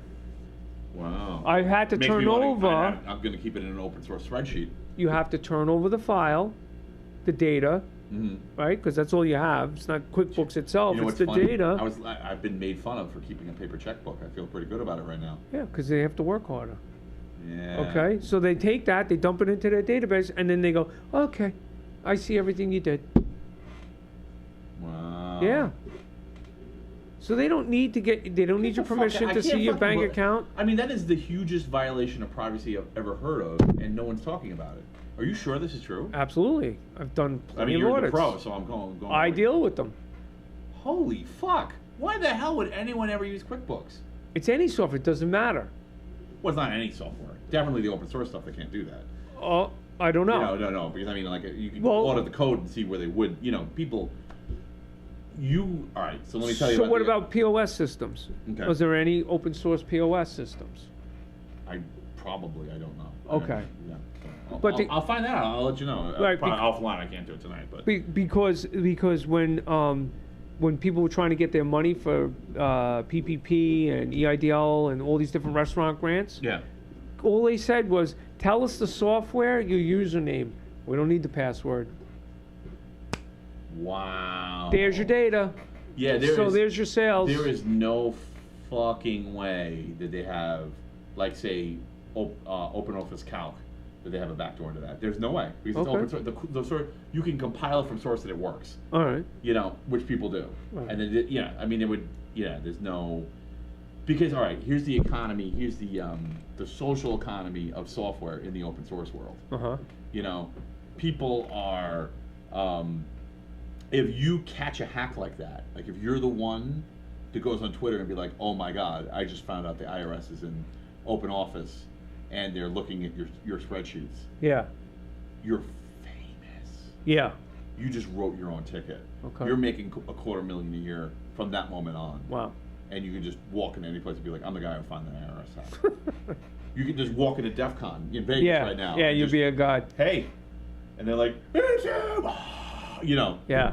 Yeah, you're done. So that's why I'm saying, because it's open source, because that's true, it's kind of like there's a running reputation-based bug bounty on anything that big. Okay. Yeah. So I would say no if it's open source. Closed source, you never know. That's the problem.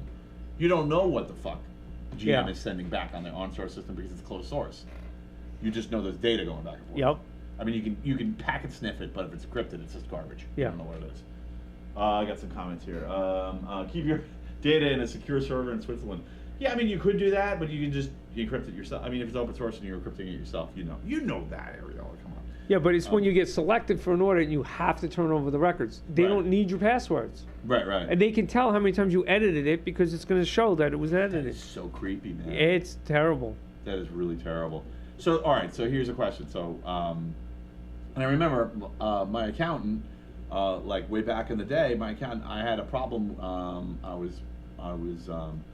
I had one problem once with the IRS, and it was a mistake. I made it. I admitted it. I admitted it to them. We figured out what the hell they were talking about. It took some guessing. Yeah. But I'm like, wait a minute. So we don't know what it is that I did? It's like, no. What'd you do? I'm like, well, how do they know I did something?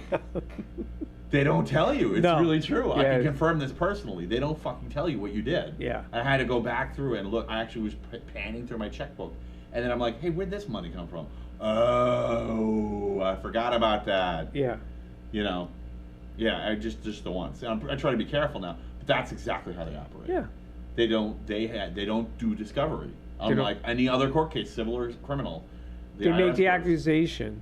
Yeah. And then they sweat it out of you. You're guilty until proven innocent. They're English. Yeah. Taxation without sorry, representation. England's doing some things right lately, but not. Yeah, that's not good. That's still atrocious. Yeah. It's inhumane. Okay, so interesting. So, what? I'll finish off with this corker. This was a killer question, and then we'll wrap it up. So,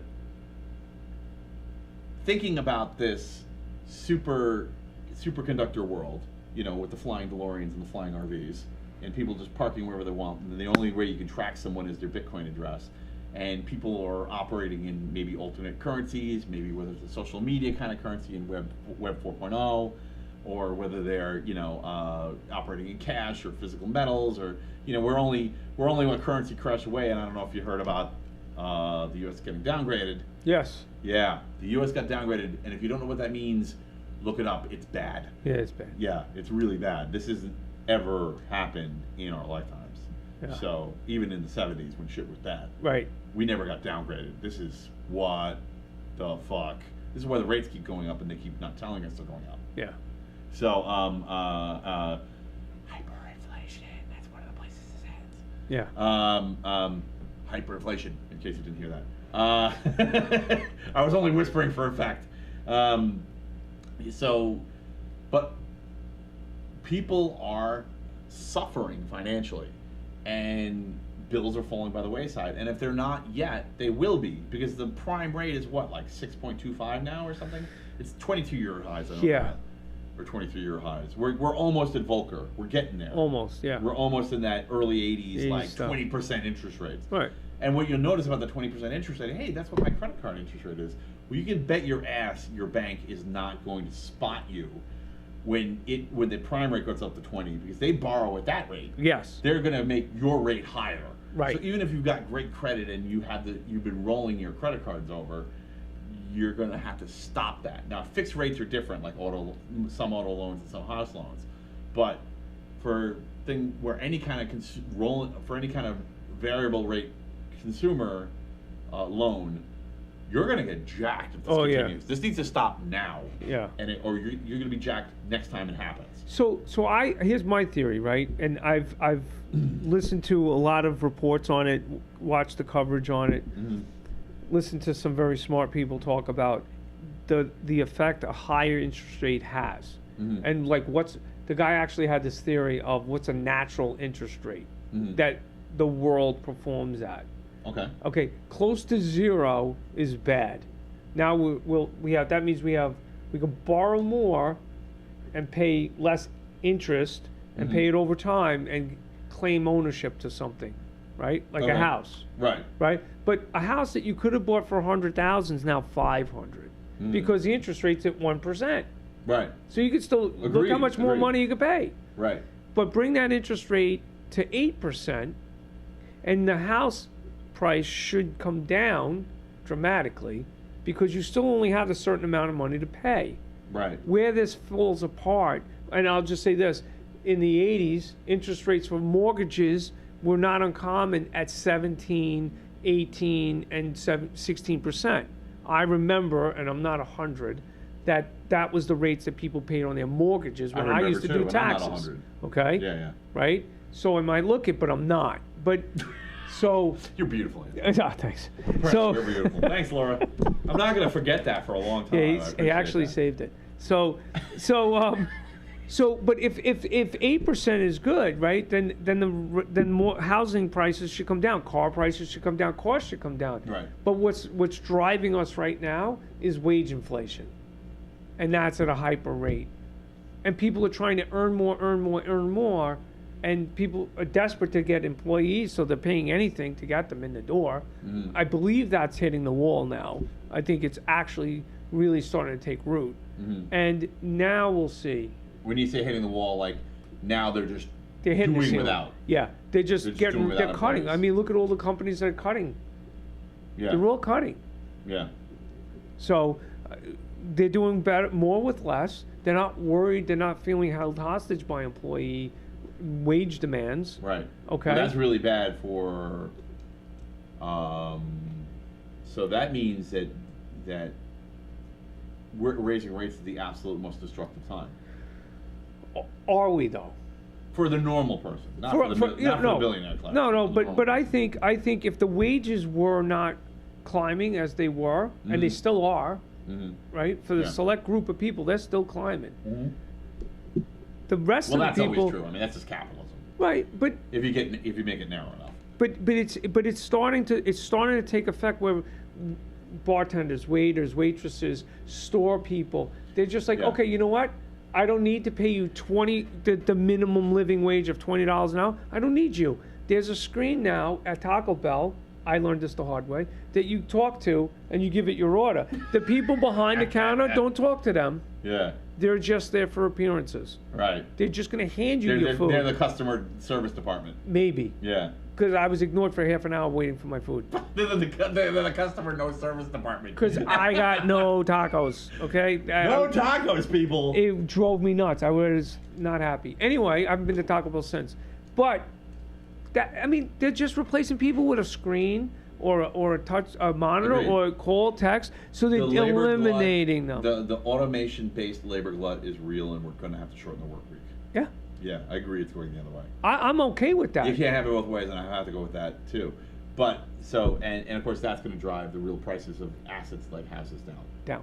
Yeah, I think so too. I think it'll happen. We're just in a weird spot. One of the reasons I'm in the rent. All this COVID money is still out there. Yeah. It's billions. They got to get rid of it. They got to get it back. Yeah. And how are they going to do it? It's going to take them time. A lot more time than they thought. Well, the worst part is we're almost at the point we can't roll over our debt nationally. That's the point where shit flips the other way, and all of a sudden you can't hire employees at any price because the wheelbarrow for amount of money won't buy you something meaningful. Right. You'll go to Taco Bell with your millions, and you won't matter. And it won't matter. You get one taco. Yeah. That's it. Yeah. Yeah. So that's really interesting. So what happens when everybody stops paying their bills? I mean, like when people stop paying their taxes and when people stop paying, because this seems like it's happening already. Because that's the real, when people are crunched, Yeah. you gotta start making cuts. And eventually you get to the point where you're like, okay, I gotta cut a limb off, gotta cut something that matters. Yeah. And then you cut a limb off and nothing happens. So what happens when 20% of the people start doing that? Do utilities all go bust? Yeah. Does the IRS go bust at some point? Do they just stop? Well, we're throwing bad money after good, because no matter how many more employees you hire, you don't get any more money out of the people. Right. But it's going to hit the wall. I mean, something has to break, right? Right. And what's that look like? I mean, it looks like, turmoil, rioting, like People social can't get basics. influencers. Social influencers literally bringing a city to a standstill and Correct. finding a social. I mean, it's like if you're a terrorist, I mean, I'm not. This is not advice. I'm not suggesting someone do this. But if you're a terrorist, you just do what that podcaster did. Yeah. You just give away PS5s. Give away you don't have to kill people. Yeah. Just give away PS5s. People will die eventually. Yeah. If you give away enough of them. Yeah. I mean, that's what I think. I think it's and people will love you because you give away PS5s, even if it's only 20 One. PS5s and there's 100,000 people. Yeah. They'll still love you. All right. Well, that's crazy. Yeah.